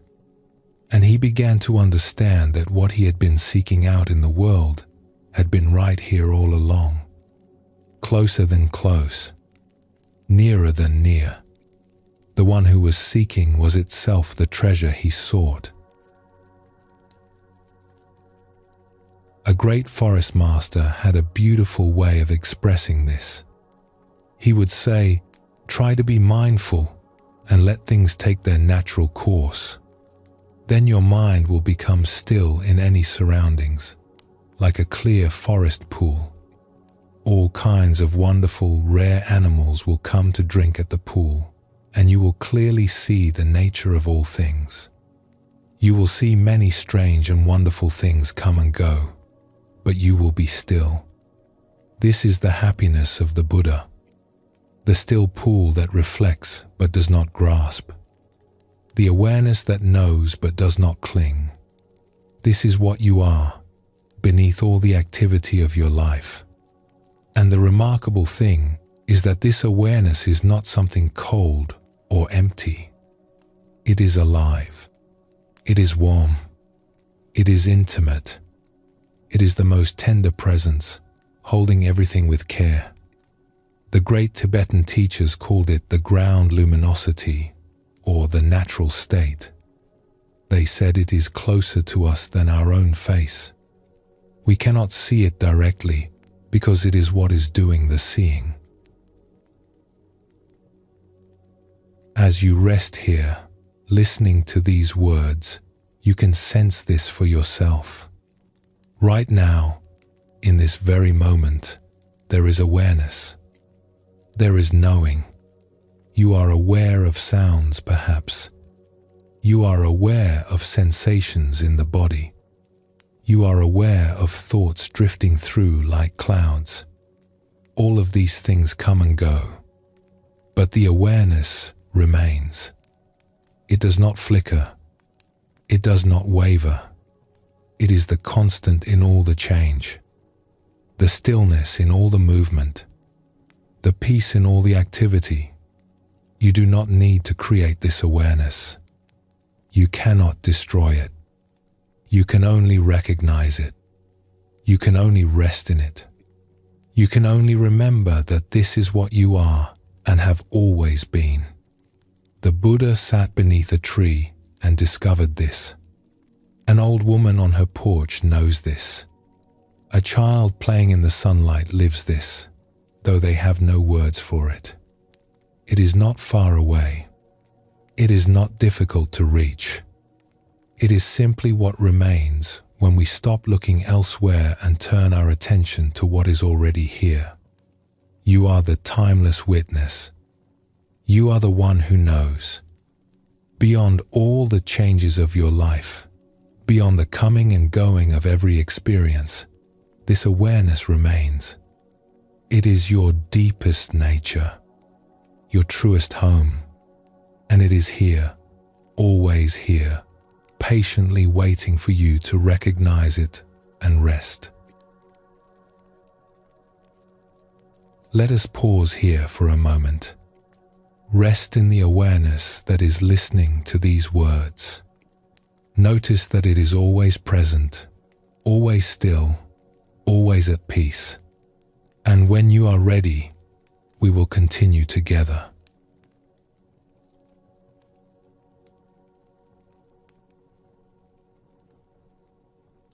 There is a tenderness we carry for those who have shaped us, the ones who loved us into being, the ones who walked beside us for a time and then, as all things do, moved on. Parents and grandparents, teachers and friends, those whose presence blessed our lives and whose absence we feel like a change in the air. We do not often speak of this. It can feel too large for words. The longing for someone who is no longer here. The way a certain song or smell can bring them rushing back. The strange feeling of carrying forward a life that was touched so deeply by theirs. Tonight, let us speak of it gently. Let us explore what the old teachings have to say about connection and continuity, about the ways those we love remain with us, about the mystery of what endures when forms change and bodies return to the earth. This is tender ground. We will walk it softly together. A beloved teacher once shared a story from his own life. When he was a young monk, living in a monastery in the highlands of his homeland, a message came to him one day. His mother had passed away. He loved his mother deeply. She had supported his calling to the monastic life, even when it meant she would rarely see him. She had believed in him, encouraged him, loved him without conditions. She had been his first teacher of kindness, his first example of patience. And now she was gone. In his journal that night, he wrote a single line: "A great misfortune has befallen me." For a long time afterward, he grieved. The loss sat heavy in his chest like a stone he could not put down. He continued his practice, his study, his daily routines. He swept the paths of the monastery. He sat in meditation. He chanted with his brothers. But underneath everything was this ache, this absence, this feeling that something essential had been taken from him. Months passed. The seasons changed. He went through the motions of his life, but a part of him felt frozen, unable to fully inhabit the present because so much of him was still reaching for the past. Then one night, something happened that changed everything. He woke in the darkness, suddenly and completely alert. The moon was full, its light streaming through his window with unusual brightness. He felt drawn to go outside, to walk in the silver glow. It was not a thought exactly, more like a gentle pull, an invitation from the night itself. He rose and made his way to the tea fields that surrounded the monastery. Row after row of tea plants stretched into the darkness, their leaves catching the moonlight like small mirrors. The path beneath his feet was pale and luminous. Everything seemed to glow from within, and as he walked, he felt the moonlight on his arms, on his face, on the back of his neck. It was so gentle, so tender. like being touched by something infinitely soft. And all at once, he was struck by a recognition that stopped him where he stood. This moonlight felt exactly like his mother's touch. He stood there among the tea plants, trembling slightly as the understanding deepened. The softness of the light, the way it held him without grasping, the gentle, unconditional quality of its presence. It was just the way his mother used to stroke his hair when he was a boy, touch his face when he was worried, hold him when he needed comfort. And in that moment, standing in the silver darkness, he realized something profound. His mother had not gone anywhere. She had not disappeared into some void. She was here, in this moonlight. She was here, in his own body, as he moved through the night. She was here, in the air he breathed, in the earth beneath his feet, in the very cells that made up his form. He had been carrying an idea in his mind. My mother is gone. But the idea was not the truth. The truth was larger, more mysterious, more wonderful than any idea could contain. He began to walk again, slowly, feeling the moist earth beneath his feet. The night was cool and very still, and he noticed something else, something that deepened his understanding even further. These feet that touched the ground, were they only his? Or were they also his mother's feet? She had walked this earth for many years. Her mother before her had walked it. Her grandmother, her great-grandmother, generations upon generations stretching back through time beyond memory. They had all placed their feet upon the ground. They had all taken steps, one after another, making their way through their lives. And now, in some way he could feel but not fully explain, they were all walking together. All those feet, all those lives, continuing through him. "These are not my feet," he said softly to himself, his voice barely a whisper in the night air. "These are our feet." He walked for a long time that night, in communion with his mother, with all those who had come before. The grief did not vanish entirely. Perhaps it never would, but it transformed.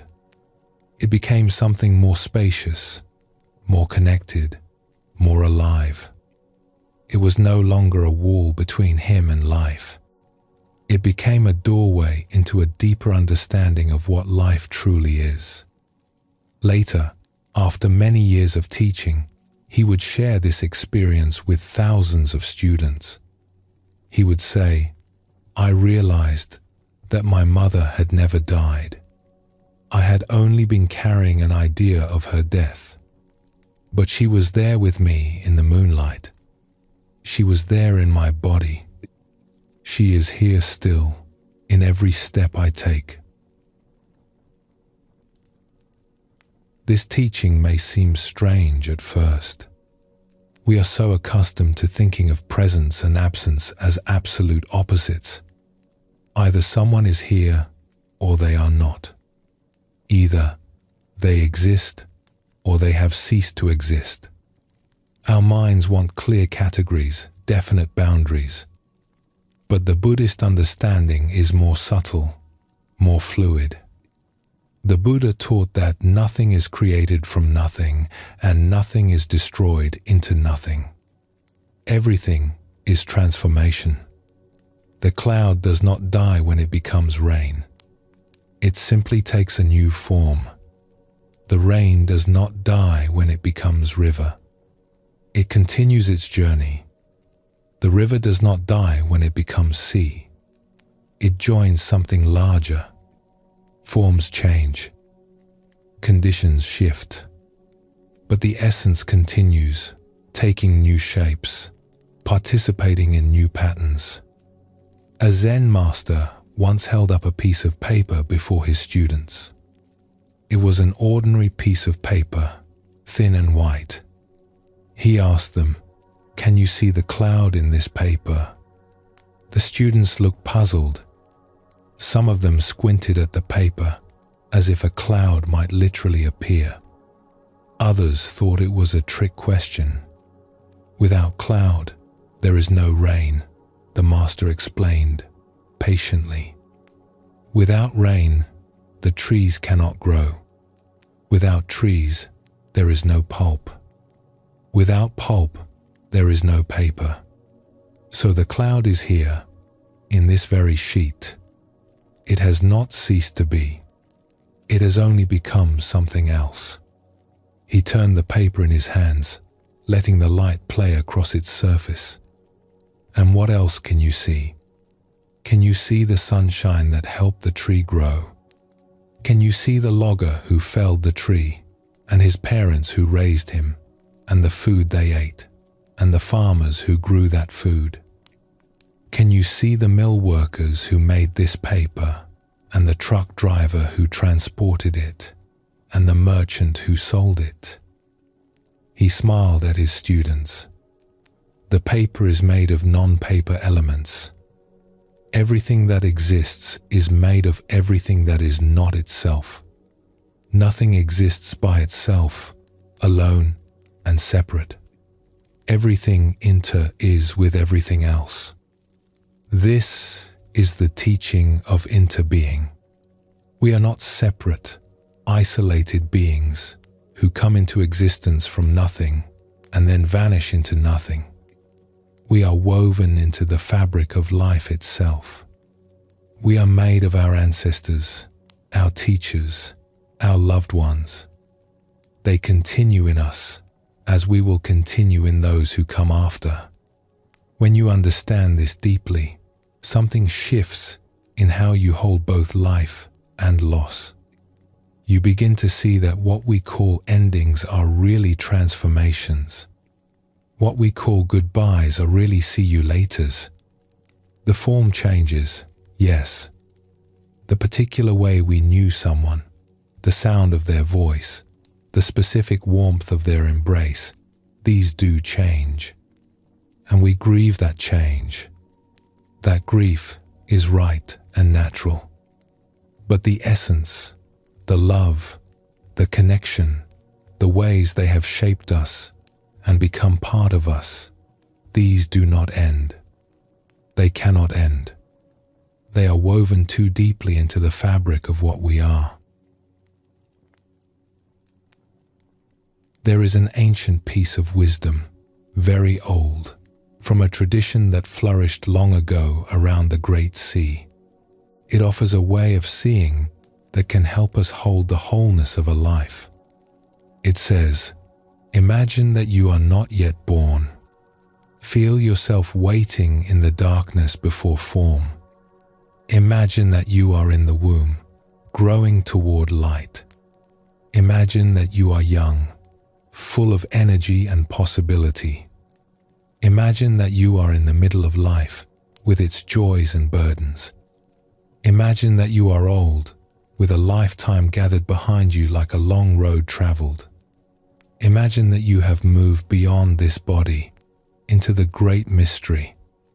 Now hold all of this in your mind at once, all the times and places and qualities of a life, and you will begin to see with the eyes of wisdom. This is an invitation to step outside our usual way of seeing. Normally we are locked into this one moment, this one point in the journey, this one perspective. From where we stand, the past seems gone and the future seems not yet here. But from a larger view, all of it is present. The child you were still exists in the fabric of what is. The elder you will become is already present in potential, and those who have gone before us have not vanished into nothing. They have simply moved into a dimension our eyes cannot currently reach. The teacher who walked in the moonlight came to understand this directly. He saw that what we call death is not an ending, but a continuation in a different form. His mother had not ceased to be. She had transformed. She had become the moonlight, the earth, the air, the very cells of his body that carried her forward into the future. I realized that I am life without boundaries, he later taught. I have never been born and I can never die. This is not a belief. It is something I have seen directly. The wave does not need to fear returning to the water, because the wave has always been water. Let us sit with another story now. There was a woman who had lost her father when she was young. He had been a gentle man, a gardener who spent his days tending flowers and vegetables. He spoke softly and laughed easily. He had rough hands from working in the soil, but those hands were always gentle when they touched her. He made her feel safe in a world that often felt uncertain. After he was gone, she carried a heaviness that never quite lifted. She went on with her life, of course. She grew up. She found work. She married and had children of her own. She found joys and weathered sorrows. But there was always this sadness beneath the surface. This longing for something she could never have again. This feeling that part of her had been left behind in childhood, in a garden that no longer existed. One spring, many years later, she was working in her own garden. She had taken up gardening herself without quite knowing why. It had started small, just a few pots on the windowsill. Then a small patch of herbs by the kitchen door. Then, gradually, a full garden that grew larger each year. Working with plants soothed her. It connected her to something she could not name. On this particular afternoon, she was kneeling in the dirt, planting seeds. The soil was dark and moist between her fingers. The air smelled of spring. She was so absorbed in what she was doing that she lost track of time. And then, without warning, she became aware of her hands.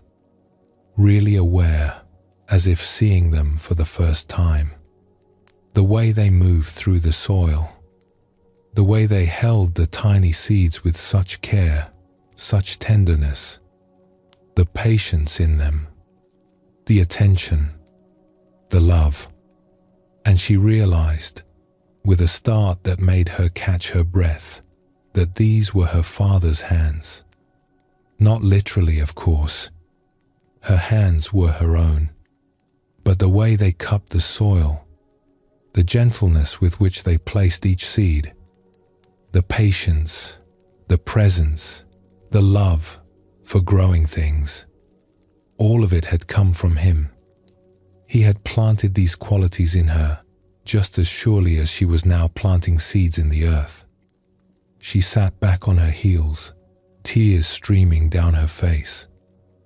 But they were not tears of sorrow, or not only sorrow. They were tears of recognition, of reunion, of suddenly understanding something that had been true all along but hidden from her sight. "You are here," she whispered to the garden, to the air, to the seeds in the dark soil. "You have been here all along, and I did not see." She understood then that her father had never left her. He lived in her hands as they worked the soil. He lived in her patience, her gentleness, her love of growing things. He lived in the laughter she shared with her own children, in the way she made them feel safe, in the softness of her voice when she comforted them. She was his continuation, and he was her constant companion, woven into the very fabric of who she had become. From that day forward, the garden became a place of meeting for her. Whenever she worked in the soil, she felt her father's presence. Not as a ghost or a memory exactly, but as a living reality, continuing through her hands, her care, her patience. The heaviness she had carried for so long began to lift. not because the loss was less real, but because the connection had been restored. She understood, finally, what she had been doing all those years without knowing it. She had been keeping her father alive, not in some sentimental way, but in the most practical way possible, by embodying what he had taught her, by passing on the gifts he had given, by tending growing things with the same love he had shown. And she realized that this is what we all do, whether we know it or not. We carry forward those who have shaped us. We continue their stories. We extend their influence into the future through every choice we make, every kindness we show, every quality of theirs that lives on in us. The Buddha taught his followers not to grieve as those who have no understanding. He did not mean that we should not feel our losses. Grief is natural, even sacred. It is the heart's response to love meeting absence. To forbid grief would be to forbid love itself, and the Buddha never asked that of anyone. What he meant was that grief can be held in a larger understanding. We can weep for those we miss while also knowing that they have not truly vanished.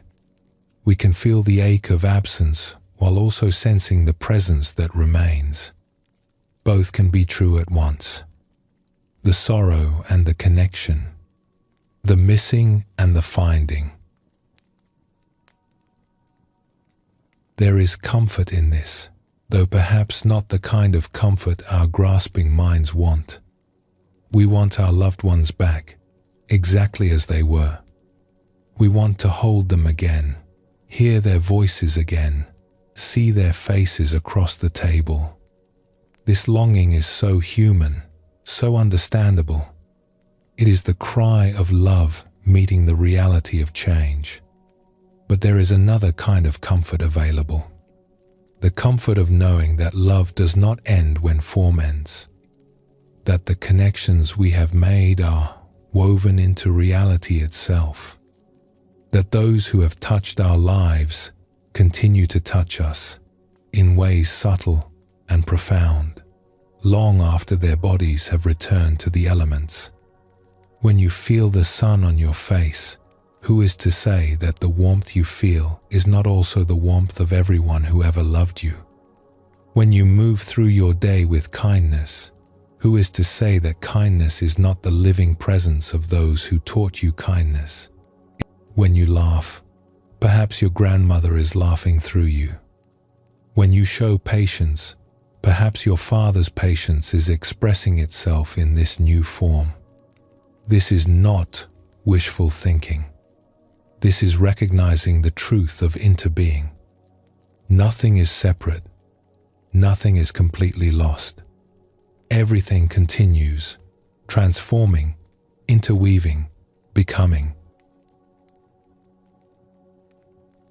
As you rest here, listening to these words, perhaps there is someone you carry in your heart, someone whose presence blessed your life, someone you miss. Know that they are not far. Know that the love you shared did not end. It has become part of you. It shapes how you see, how you feel, how you move through the world. In every act of kindness you perform, they are present. In every moment of tenderness, they continue. The moonlight that falls on sleeping faces is full of all the light that ever was. The breath you take is shared with all who have ever breathed. The heart that beats in your chest carries forward all the hearts that came before. You are never alone. You have never been alone. And those you love are always with you, walking beside you in the moonlight, placing their feet in your footsteps, continuing the journey that began long before any of us and will continue long after. This is the great comfort.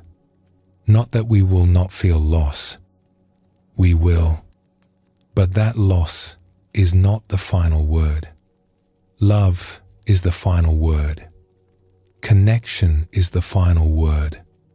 Continuation is the final word. Let us pause here for a moment. Breathe gently.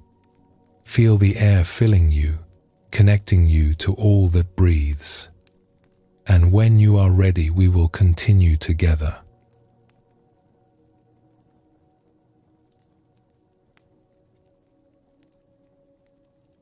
Something remarkable happens when the mind grows still and the heart begins to soften.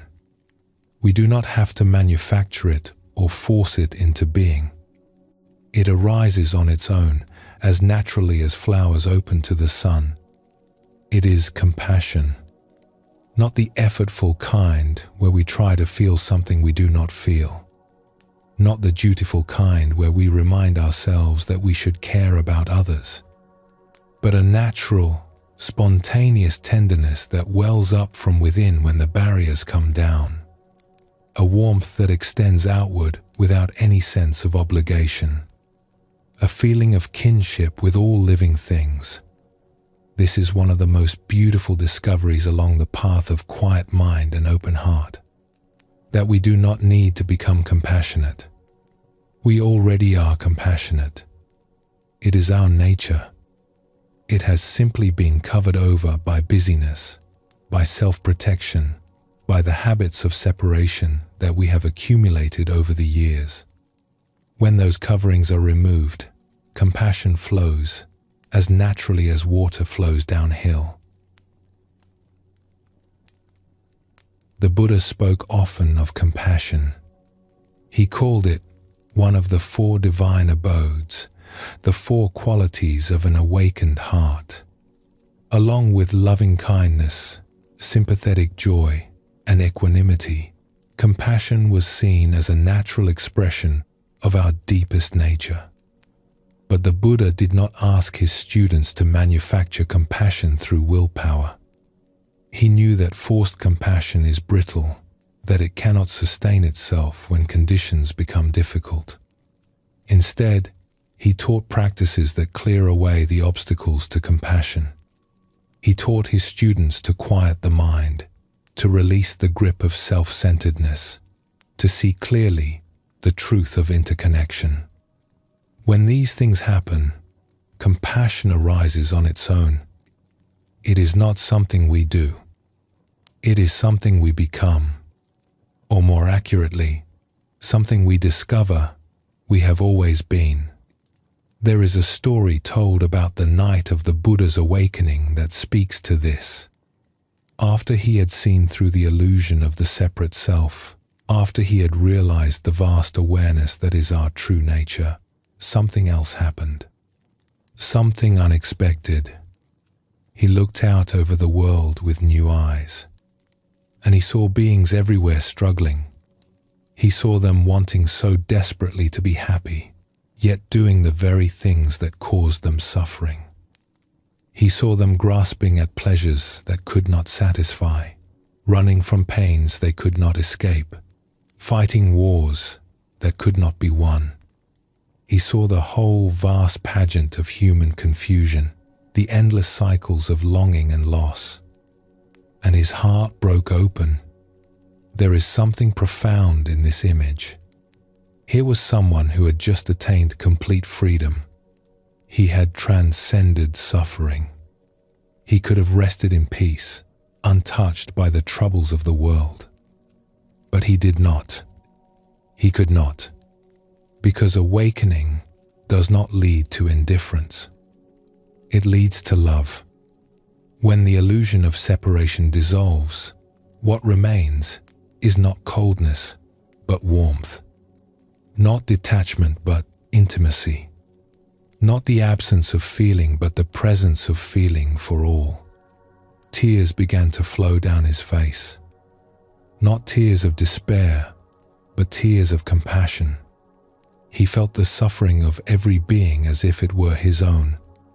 The boundaries that had seemed to separate him from others had dissolved, and in that dissolution, he discovered that their pain was his pain. Their confusion was his confusion. Their longing for peace was his longing. He saw a mother losing her child and felt the ache in his own chest. He saw a man consumed by anger and felt the burning in his own heart. He saw creatures of every kind, struggling to survive, struggling to find happiness, and he loved them all. Not because he should, because he could not help it. Because that is what happens when the heart is truly open.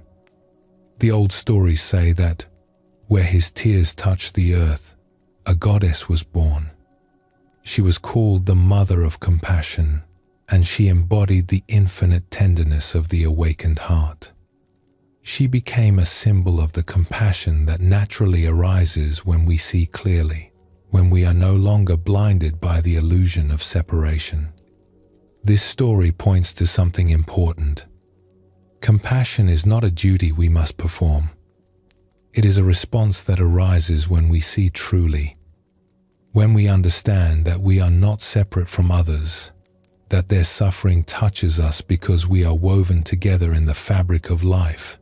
Then compassion is as natural as breathing. A writer once described a moment when this understanding came to her suddenly and completely. She had been sitting alone, feeling the particular kind of loneliness that comes from believing oneself separate from the world. She had felt cut off, isolated, a single small being in a vast and indifferent universe. And then, without warning, something shifted. It came to me, she later wrote, the feeling of being part of everything, not separate at all. I knew that if I cut a tree, my arm would bleed. I laughed and I cried and I ran all around. I just knew what it was. When it happens, you cannot miss it. This is the experience of interconnection breaking through the illusion of separation. For a moment, she saw what was actually true, that she was not an isolated fragment, but a seamless part of the whole. That the tree was not other than her. That the air, the earth, the sky, the creatures, the people, all of it was one fabric, and she was woven into it completely. From this seeing, compassion arises naturally. When we know that the suffering of others is our own suffering, when we feel in our bones that we are not separate, then caring for others is as natural as caring for ourselves. It is not sacrifice. It is not duty. It is simply recognizing what is true. Let us explore a story about how this recognition can come. There was a man who had lived most of his life at a certain distance from the world. He was not unkind, but he had learned to protect himself. When he saw suffering on the news, he could observe it without being touched too deeply. When he heard stories of tragedy, he could feel a moment of sympathy and then move on. He had built a wall, not deliberately, but through years of self-protection, and that wall kept the world's pain at a comfortable distance. Then he became a father. His daughter was born one spring morning, small and perfect, and utterly vulnerable. He held her in his arms and felt something crack open in his chest. A love so fierce it frightened him. A tenderness so vast it had no edges. He looked at her tiny fingers, her unfocused eyes, the way she turned toward his voice, and something ancient and deep stirred within him. In the weeks that followed, he noticed something changing in him. He would see children on the street and feel a warmth he had never felt before. A toddler struggling to climb stairs. A school child laughing with friends. A baby sleeping in a stroller. Each one touched him in a way children never had before. He would hear a baby crying in a store and feel his own heart respond, feel an urge to help, to comfort, to make things right. The wall he had built, that careful wall of self-protection, was crumbling, and he could not rebuild it even if he wanted to. One evening, he was watching the news while his daughter slept in the next room. There was a story about children in a faraway place who were caught up in difficult times, caught up in circumstances beyond their control. In the past, he would have watched with detachment, felt a moment of distant sympathy, perhaps shaken his head at the sadness of the world, and then changed the channel. But now, something was different. He looked at those children and saw his daughter. He felt their fear as if it were her fear. He felt their parents' anguish as his own anguish. The distance had collapsed. The separation had dissolved. For the first time in his life, he understood that those children were not other. They were his. They were everyone's. They were part of him. He sat on the couch and wept. Later, trying to make sense of what had happened, he realized that his daughter had taught him something no book or teacher could have conveyed. She had opened his heart. She had shown him that he was not separate from the world, that he could not protect himself from caring, that love once opened does not respect the boundaries we try to draw. "I used to be able to keep my distance from suffering," he said. "I cannot do that anymore. Every child is my child now. Every parent's grief is my grief."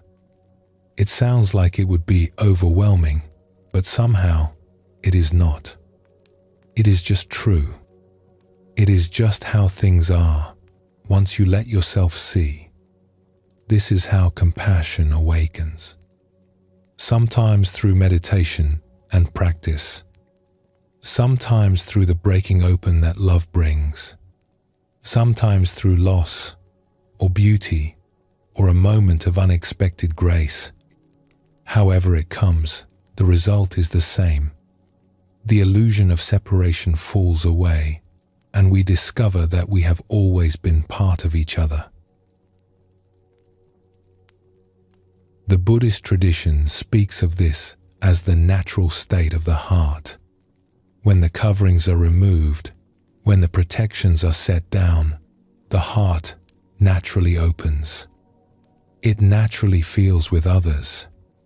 It naturally wishes for their happiness and freedom from suffering. A teaching says it this way: when you discover the freedom of an open heart, there is born in you a great compassion for all beings who do not yet know this freedom. You will wish to help them, not out of obligation, but out of love. And you will discover that in helping them, you are helping yourself, for you are not truly separate. This is the great paradox of compassion.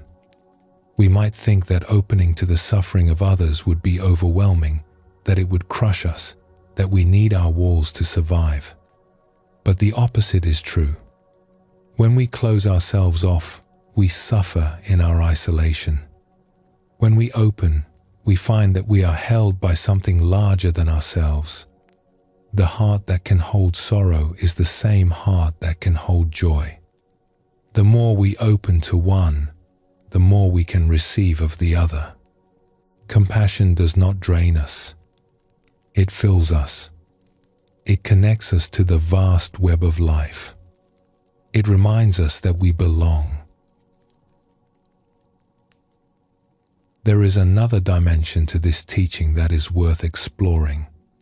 True compassion does not distinguish between those who are easy to love and those who are difficult. It does not divide the world into those who deserve our care and those who do not. It extends equally to all beings, without exception. This can be challenging to understand and even more challenging to embody. Our instinct is to care for those who are like us, those who are kind to us, those who seem worthy. But the compassion that arises from awakening does not make these distinctions. The Buddha taught his students to extend loving kindness and compassion in all directions, to all beings, without exception. To the north and south, east and west, above and below. To those who are suffering and those who are content. To those who are virtuous and those who have lost their way. To friends and strangers and even those who might wish us harm. Why? Because the awakened heart sees that all beings want to be happy. All beings want to be free from suffering. This wish is universal. The criminal wants to be happy, even if they seek happiness in ways that cause harm. The difficult person wants to be at peace, even if their actions create conflict. Everyone, without exception, is doing their best to find their way, however confused that way might be. When we see this clearly, judgment softens into understanding. Anger softens into compassion. We do not condone harmful actions, but we recognize the suffering behind them. We see that those who cause harm are often those who are most lost, most confused, most in need of compassion. A Zen teacher was once asked how to respond to someone who had done great harm. The questioner was struggling. She felt anger and wanted to feel peace.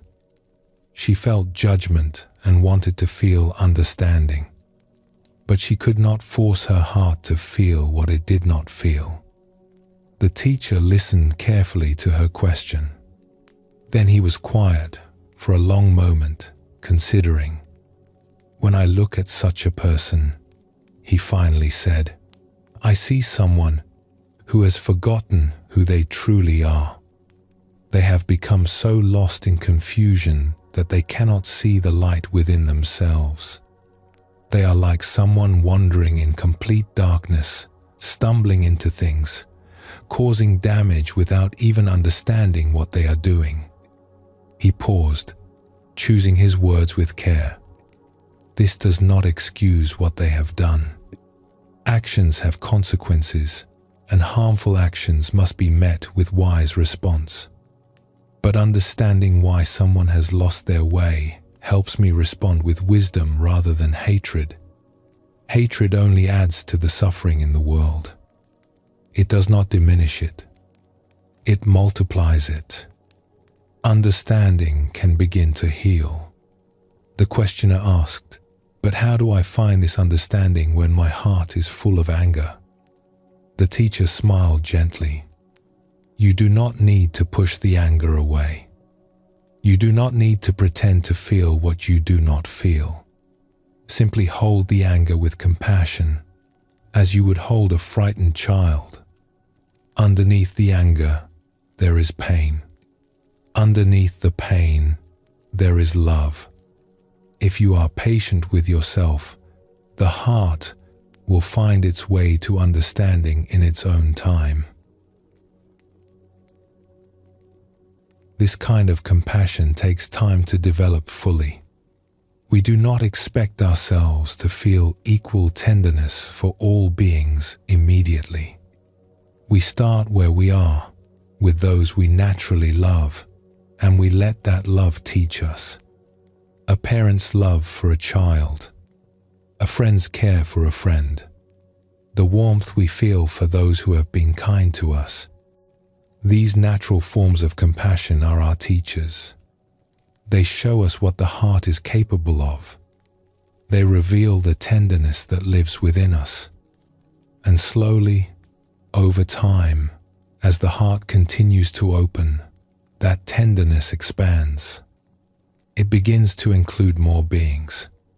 First those we know, then strangers, then those we find difficult, and finally, perhaps, all beings everywhere. The Buddha described this expanding compassion as being like the sun. The sun does not choose whom to shine upon. It gives its light equally to all, without discrimination. The awakened heart is the same.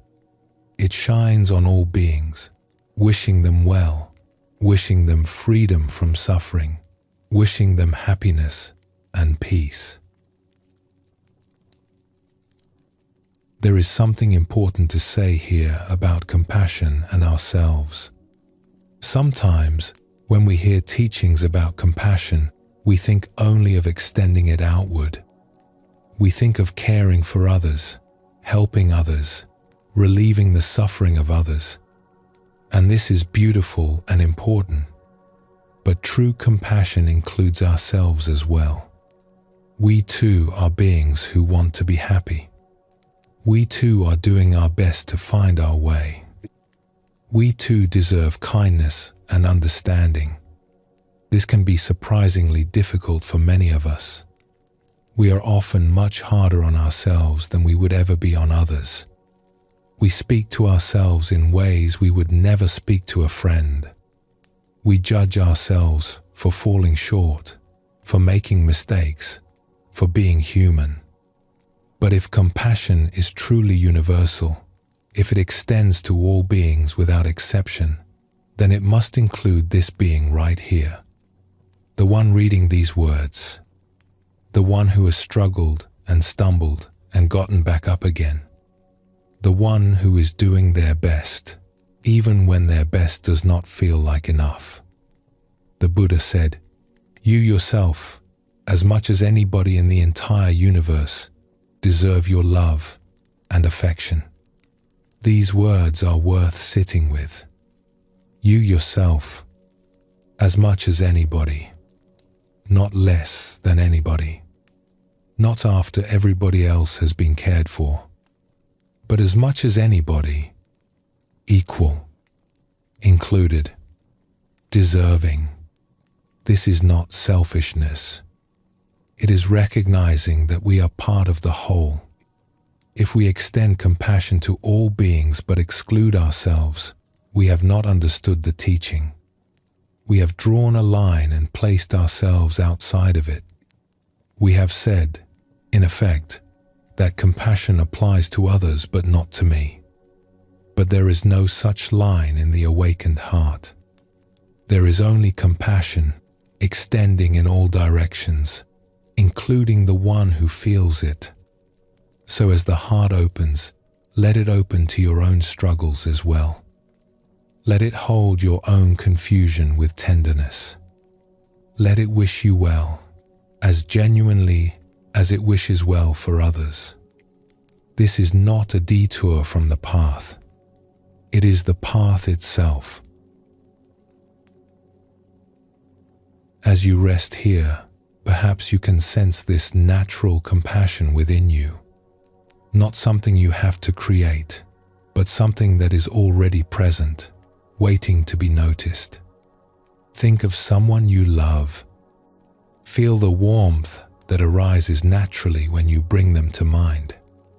That warmth is compassion.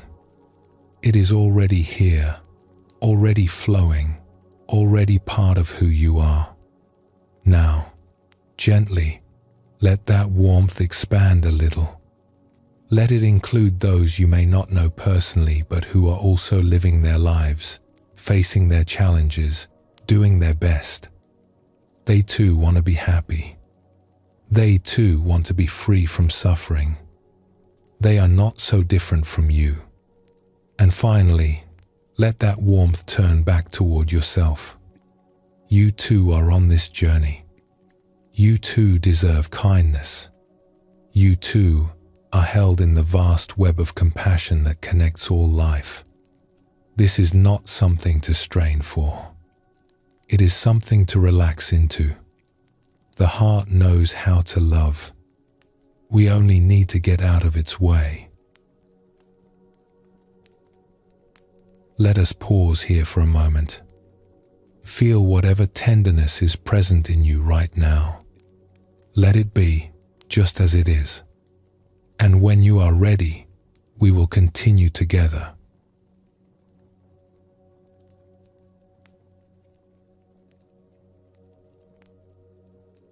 There is a happiness that comes from receiving. We know this well. The gift we did not expect. the kindness that arrives when we need it most, the feeling of being cared for, thought of, held in someone's heart. This is a real and beautiful happiness. But there is another happiness, perhaps even deeper, that comes from giving, from offering something of ourselves to another, from extending our hand, our time, our attention, our care. This happiness surprises many people when they first discover it. It seems to break the rules of how we think the world works. We imagine that giving depletes us, that the more we give, the less we have. That generosity is a kind of sacrifice, noble perhaps, but costly. We hold on tightly to what we have, afraid that if we let go, we will be left with nothing. But the teachings of the Buddha point to something different. They suggest that generosity is not a loss, but a gain. That in giving, we receive. That the open hand is fuller than the closed fist. That one of the surest paths to happiness is to bring happiness to others. Let us explore this together. The Buddha spoke often about generosity. He called it the first of the perfections, the foundation upon which all other spiritual qualities are built. Before meditation, before wisdom, before any of the higher attainments, there is generosity. It is where the path begins. Why would this be so? Why would something as simple as giving be placed at the very foundation of the spiritual life? Perhaps because generosity is the first crack in the armor of self-centeredness. When we give, we step outside the small world of me and mine. We acknowledge that others exist, that others matter, that we are connected in ways that make their well-being our concern. Generosity is the beginning of love made visible. The Buddha once said to his students, "If you knew what I know about the power of giving, you would not let a single meal pass without sharing something with another." These are striking words. Not a single meal, not a single day. Such was his understanding of the joy and the power that live within the act of giving. But he was not speaking of giving as duty, not giving because we should, or because it makes us look good, or because we want something in return. He was speaking of the natural generosity that flows from an open heart. The giving that is its own reward. The offering that brings joy simply in the offering. Have you ever watched a very young child give? There is something pure and instructive in it. A small child, perhaps just learning to walk, does not yet know our adult ideas about possession and scarcity. They have not learned to calculate what they will lose by giving. They have not yet built the walls of mine and not mine that we construct so carefully over the years. They simply offer.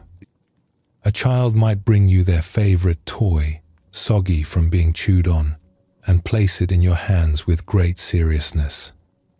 They look up at you with eyes full of expectation, waiting for you to receive their gift with the reverence it deserves. They might offer you a crumbled cracker from their snack, already half-eaten, as if they were sharing a precious treasure. A wilted flower picked from the garden. A pebble they found especially beautiful. A bit of lint from the carpet that caught their attention. If you are outdoors together, the offerings multiply. A leaf, golden and perfect in their eyes. A stick that has some quality only they can perceive. A feather, or a bit of grass, or a dandelion gone to seed. Whatever treasure they have discovered, their first instinct is to share it with you. And they do this not because they have been taught that giving is virtuous, not because they expect something in return, not because they are trying to be good. They do it because it feels good, because sharing their joy multiplies it, because connection is as natural to them as breathing, because giving is what hearts do before we teach them to be afraid. A poet once wrote about this natural generosity of the very young. She described a 1-year-old who offers up her favorite blanket, drool-covered and worn soft from love. Her stuffed animal as big as she is, presented with ceremony. Her soggy cardboard book, the pages thick with handling. The child gives these things by way of introduction, or simply because. And if a moment later she wants them back, it is not because the giving was false. It is because the joy is in the giving itself, in the game that makes every gesture and every simple object a kind of offering. In the same way, the poet wrote, the sun drapes a golden scarf across your face. The rose opens herself to your glance. The rain shares its melancholy. The whole world keeps whispering or shouting to you like a neglected lover. The universe is generous. It pours itself out constantly, endlessly, without holding back. The sun does not calculate how much light to give. The rain does not ration itself. Life overflows, gives, offers itself at every moment. And we, when we are in touch with our deepest nature, do the same. There is a teaching that says we are happiest when we are connected. Studies have found that people who give to others, who volunteer their time, who participate in their communities, tend to live longer and report greater well-being than those who keep to themselves. Even small acts of generosity have measurable effects on our happiness. The pleasure centers of the brain light up when we give, sometimes even more than when we receive. We are wired for generosity. It is part of our design. This makes sense from the perspective of interconnection that we have been exploring. If we are not truly separate, if we are woven together in a web of mutual belonging, then giving to another is not really giving something away. It is circulating what was never ours alone to begin with. It is participating in the great flow of life that moves through all of us. A Zen teaching puts it this way: the gift is not the thing given. It is the opening of the heart. When we give, our heart opens. When our heart opens, we feel more alive, more connected, more part of the whole. The object we give is almost secondary. What matters is the gesture, the intention, the willingness to extend beyond ourselves. This is why even the smallest act of generosity can bring such disproportionate joy. It is not about the size of the gift. It is about the movement of the heart. When we shift from holding to offering, from grasping to releasing, something fundamental changes in us. We become, for that moment, more fully who we really are. The ancient teachers understood this. They spoke of generosity as a practice not because others need our gifts, though they often do, but because we need to give. We need to exercise the muscle of openness. We need to remember, again and again, that we are not separate, that we are part of something larger, that what we give away somehow comes back to us multiplied.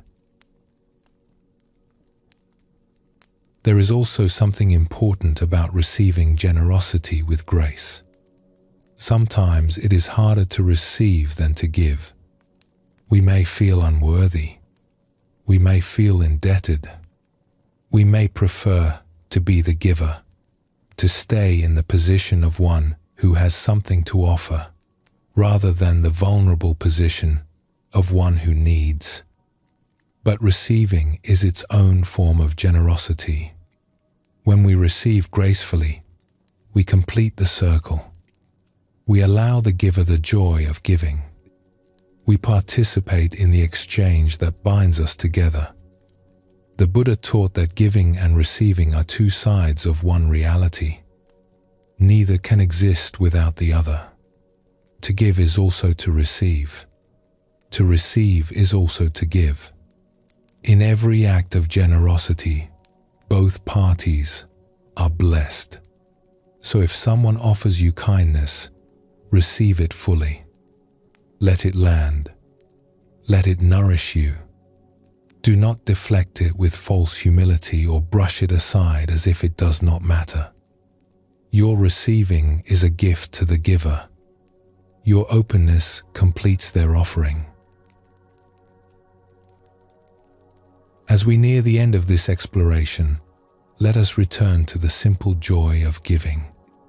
Think of a time when you gave something freely, without expectation of return. It might have been something material.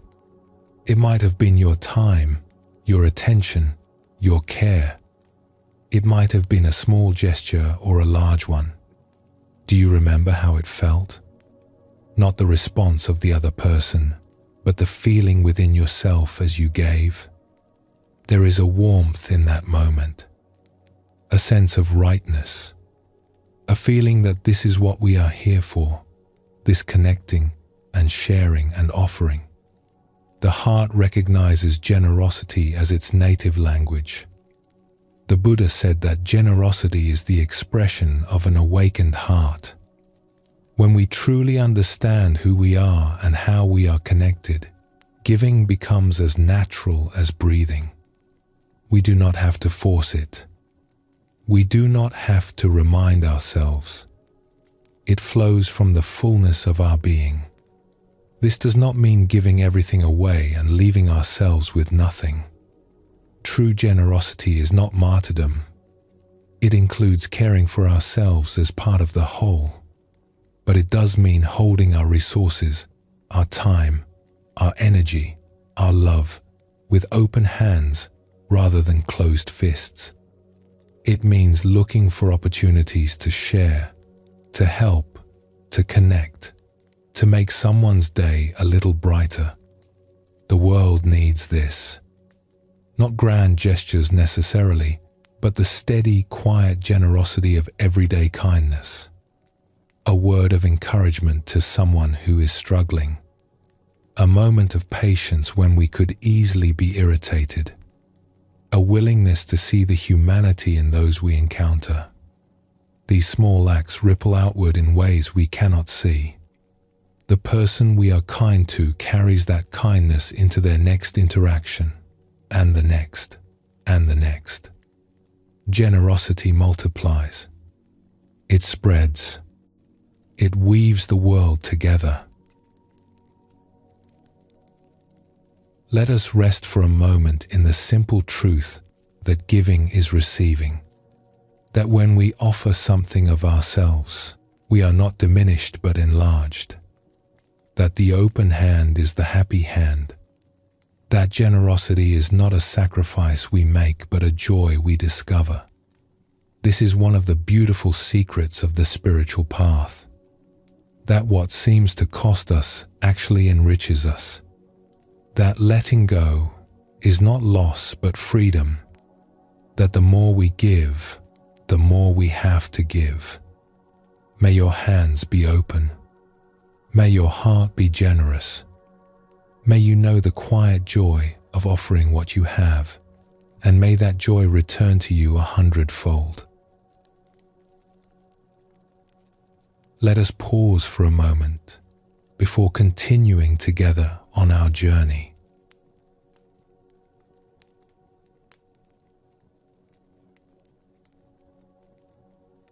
We have explored how compassion arises naturally from an open heart. We have seen how generosity brings joy to both the giver and the receiver. Now let us turn to something that may be more challenging, but equally important. What happens when we encounter someone difficult? someone whose behavior is harmful, whose words are harsh, whose presence seems to bring only conflict? How do we hold them in our heart? How do we see clearly when the clouds of our judgment are so thick? This is where the teachings become most practical. It is easy to feel compassion for those who are kind to us. It is easy to see the light in those who shine brightly. But can we see the light in those who seem to have none? Can we remember the Buddha nature of someone who appears to have forgotten it entirely? The ancient teachers say yes. They say that the light is always there, even when it is buried so deeply that neither we nor the person themselves can find it. They say that our recognition of this hidden light can sometimes be the very thing that helps it emerge. The Buddha taught something radical about human nature. He said that what makes a person noble or ignoble, worthy or unworthy, has nothing to do with their birth, their status, their wealth, or their position. In his time, society was rigidly divided.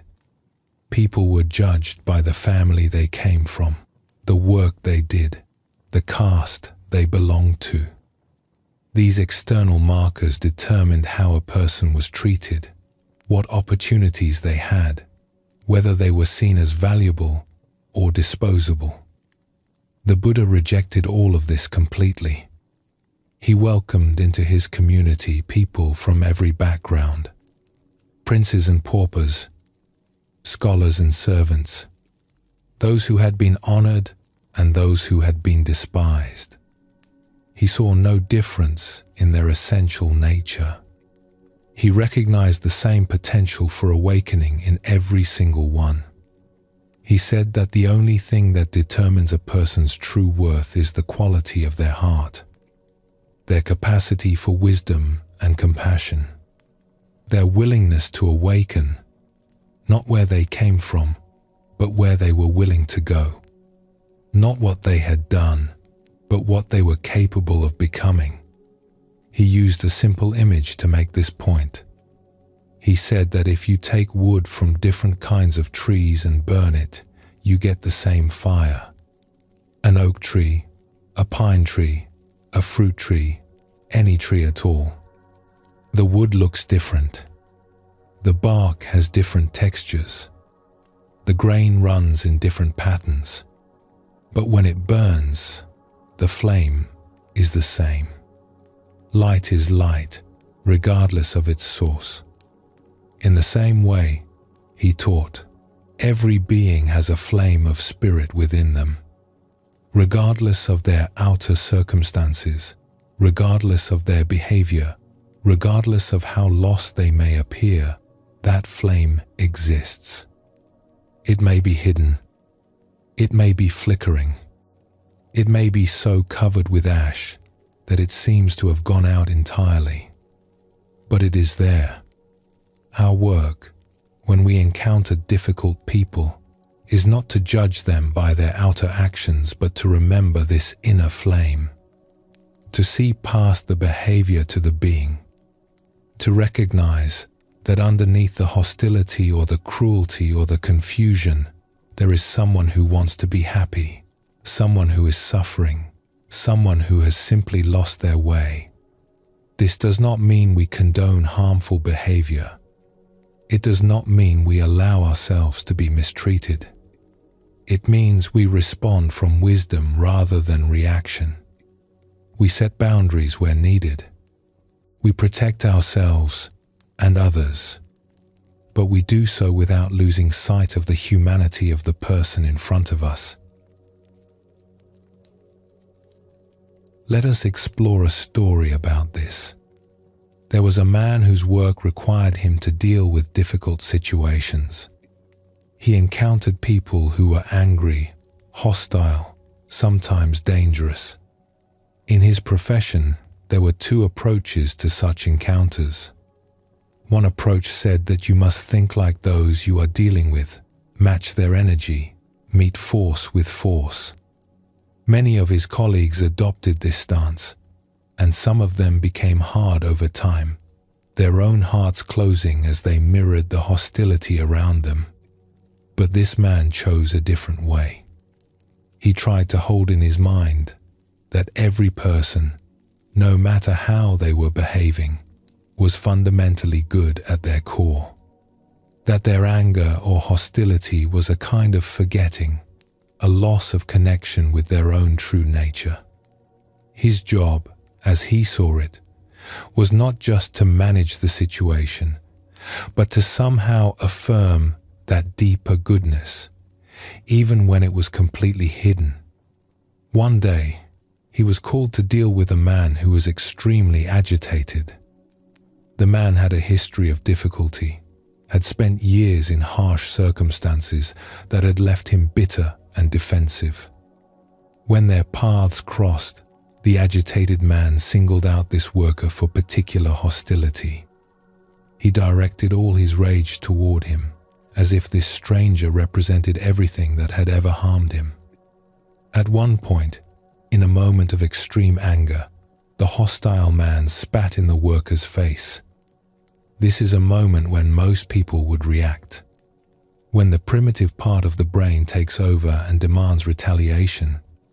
When the heart closes and sees only an enemy.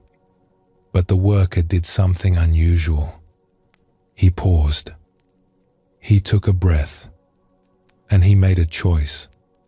He chose to remember that this man, despite his actions, was a human being. Someone's son. Perhaps someone's father. A person who had suffered, who had been wounded, who had lost touch with his own goodness. The worker chose to see past the spit on his face to the pain that had caused it. He did not retaliate. He did not harden. He managed the immediate situation calmly, and when it was time to transport the hostile man to another location, he did so without incident. But here is where the story becomes interesting. On the journey, the worker said something unexpected. He said, quietly, "If I have done anything to offend you, I apologize." His colleague, who was present, looked at him as if he had lost his mind. Apologize? But the worker understood something. He understood that this man's rage was not really about him. It was about everything that had ever hurt this man, everything that had taught him to see the world as hostile, everything that had convinced him he had to fight to survive. The worker was not apologizing for some specific wrongdoing. He was acknowledging the man's pain. He was extending a hand across the divide of hostility. The next day, the worker had to transport this same man again. This time, he made another unusual choice. He did not use restraints. He simply walked with the man, trusting that something had shifted. They reached a point in a long corridor where, if the hostile man had wanted to attack, he easily could have. It was an isolated spot. No one else was around. The worker was aware of the risk he was taking. The man stopped walking. The worker stopped too. They stood facing each other. And then the man spoke. His voice was different now. Softer. He said, "I thought about what you said yesterday, and I want to apologize to you." The worker felt a wave of emotion move through him. Here was a man who had spent years in environments that taught him only hostility, only distrust, who had learned that the world was against him, who had built walls so thick that no kindness could penetrate them. And yet, in this moment, because someone had seen past his behavior to his humanity, something had cracked open. They stood there in the corridor, these two men who had been adversaries just a day before, and something new was possible between them.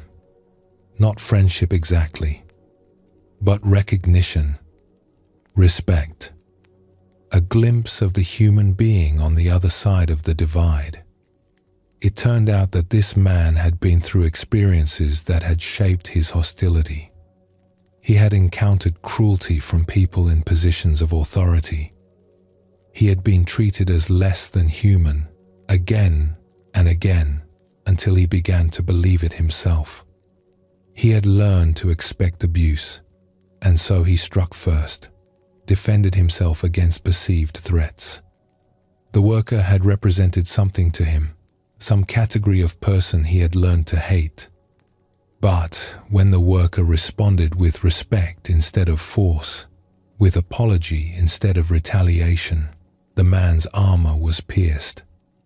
For the first time in a very long time, someone had treated him as a human being rather than a problem to be managed. Someone had seen him, and in being seen, he remembered something about himself that he had forgotten. The worker later reflected on this encounter. He said, "Some people think I was taking a risk by treating him with respect, but I believe the real risk is treating people without it. When we see others as enemies, we make more enemies. When we see the humanity in someone, we give them the chance to show it." This story illustrates something the Buddhist teachings point to again and again, that how we see others shapes what is possible between us, that our perception is not neutral. It participates in creating reality. When we look at someone and see only their flaws, only their hostility, only their difficult behavior, we reinforce those qualities. We meet them in a way that confirms their worst beliefs about themselves and the world. We participate in the cycle of harm. But when we look at someone and see their buried goodness, their forgotten light, their capacity for transformation, something else becomes possible. We create a space in which that goodness can emerge. We offer them a reflection of themselves that they may have never seen before. This is not naive. It does not mean ignoring danger or pretending that harm is not harm. It means responding from the deepest truth rather than the surface appearance. It means remembering what the old teachings call Buddha nature, even when it is completely obscured. A Zen master was asked, "How should I treat those who are hostile to me?" He replied, "Treat them as Buddhas in disguise. They have come to teach you patience, to deepen your compassion, to strengthen your capacity to love. They are your teachers, though they do not know it. Bow to them inwardly, even as you protect yourself outwardly."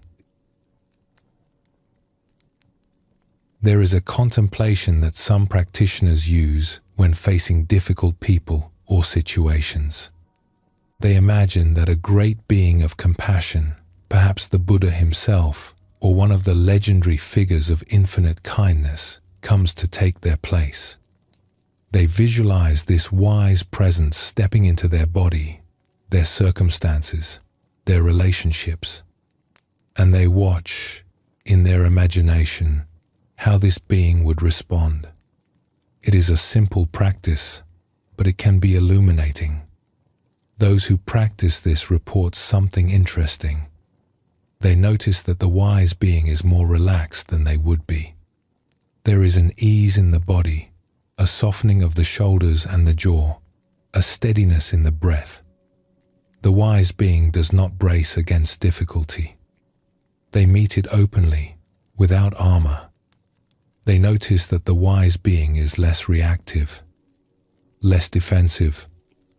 There is a spaciousness in how they hold the difficulty, a willingness to listen that the practitioner themselves often lacks, a curiosity rather than a judgment, a quality of presence that changes the whole dynamic before any words are even spoken. They notice that the wise being responds differently, more slowly, with more care, without the need to be right or to win, The words that come are different, kinder, more true, more effective. There is no rush to fill the silence, no anxiety to make a point. Just presence, meeting presence. And they realize something important. That capacity they are imagining is not foreign to them. It is not something only great beings possess. It is their own deepest nature, simply freed from the grip of fear and reactivity. The wise being they imagine is not someone else. It is who they themselves would be if they could let go of their defenses. We all have within us this capacity to respond with wisdom and compassion. It is not something we need to import from outside. It is something we need to remember, to access, to trust. When we imagine a wise being handling our difficulties, we are really imagining ourselves without the layers of protection we have accumulated. We are glimpsing who we would be if we were not afraid.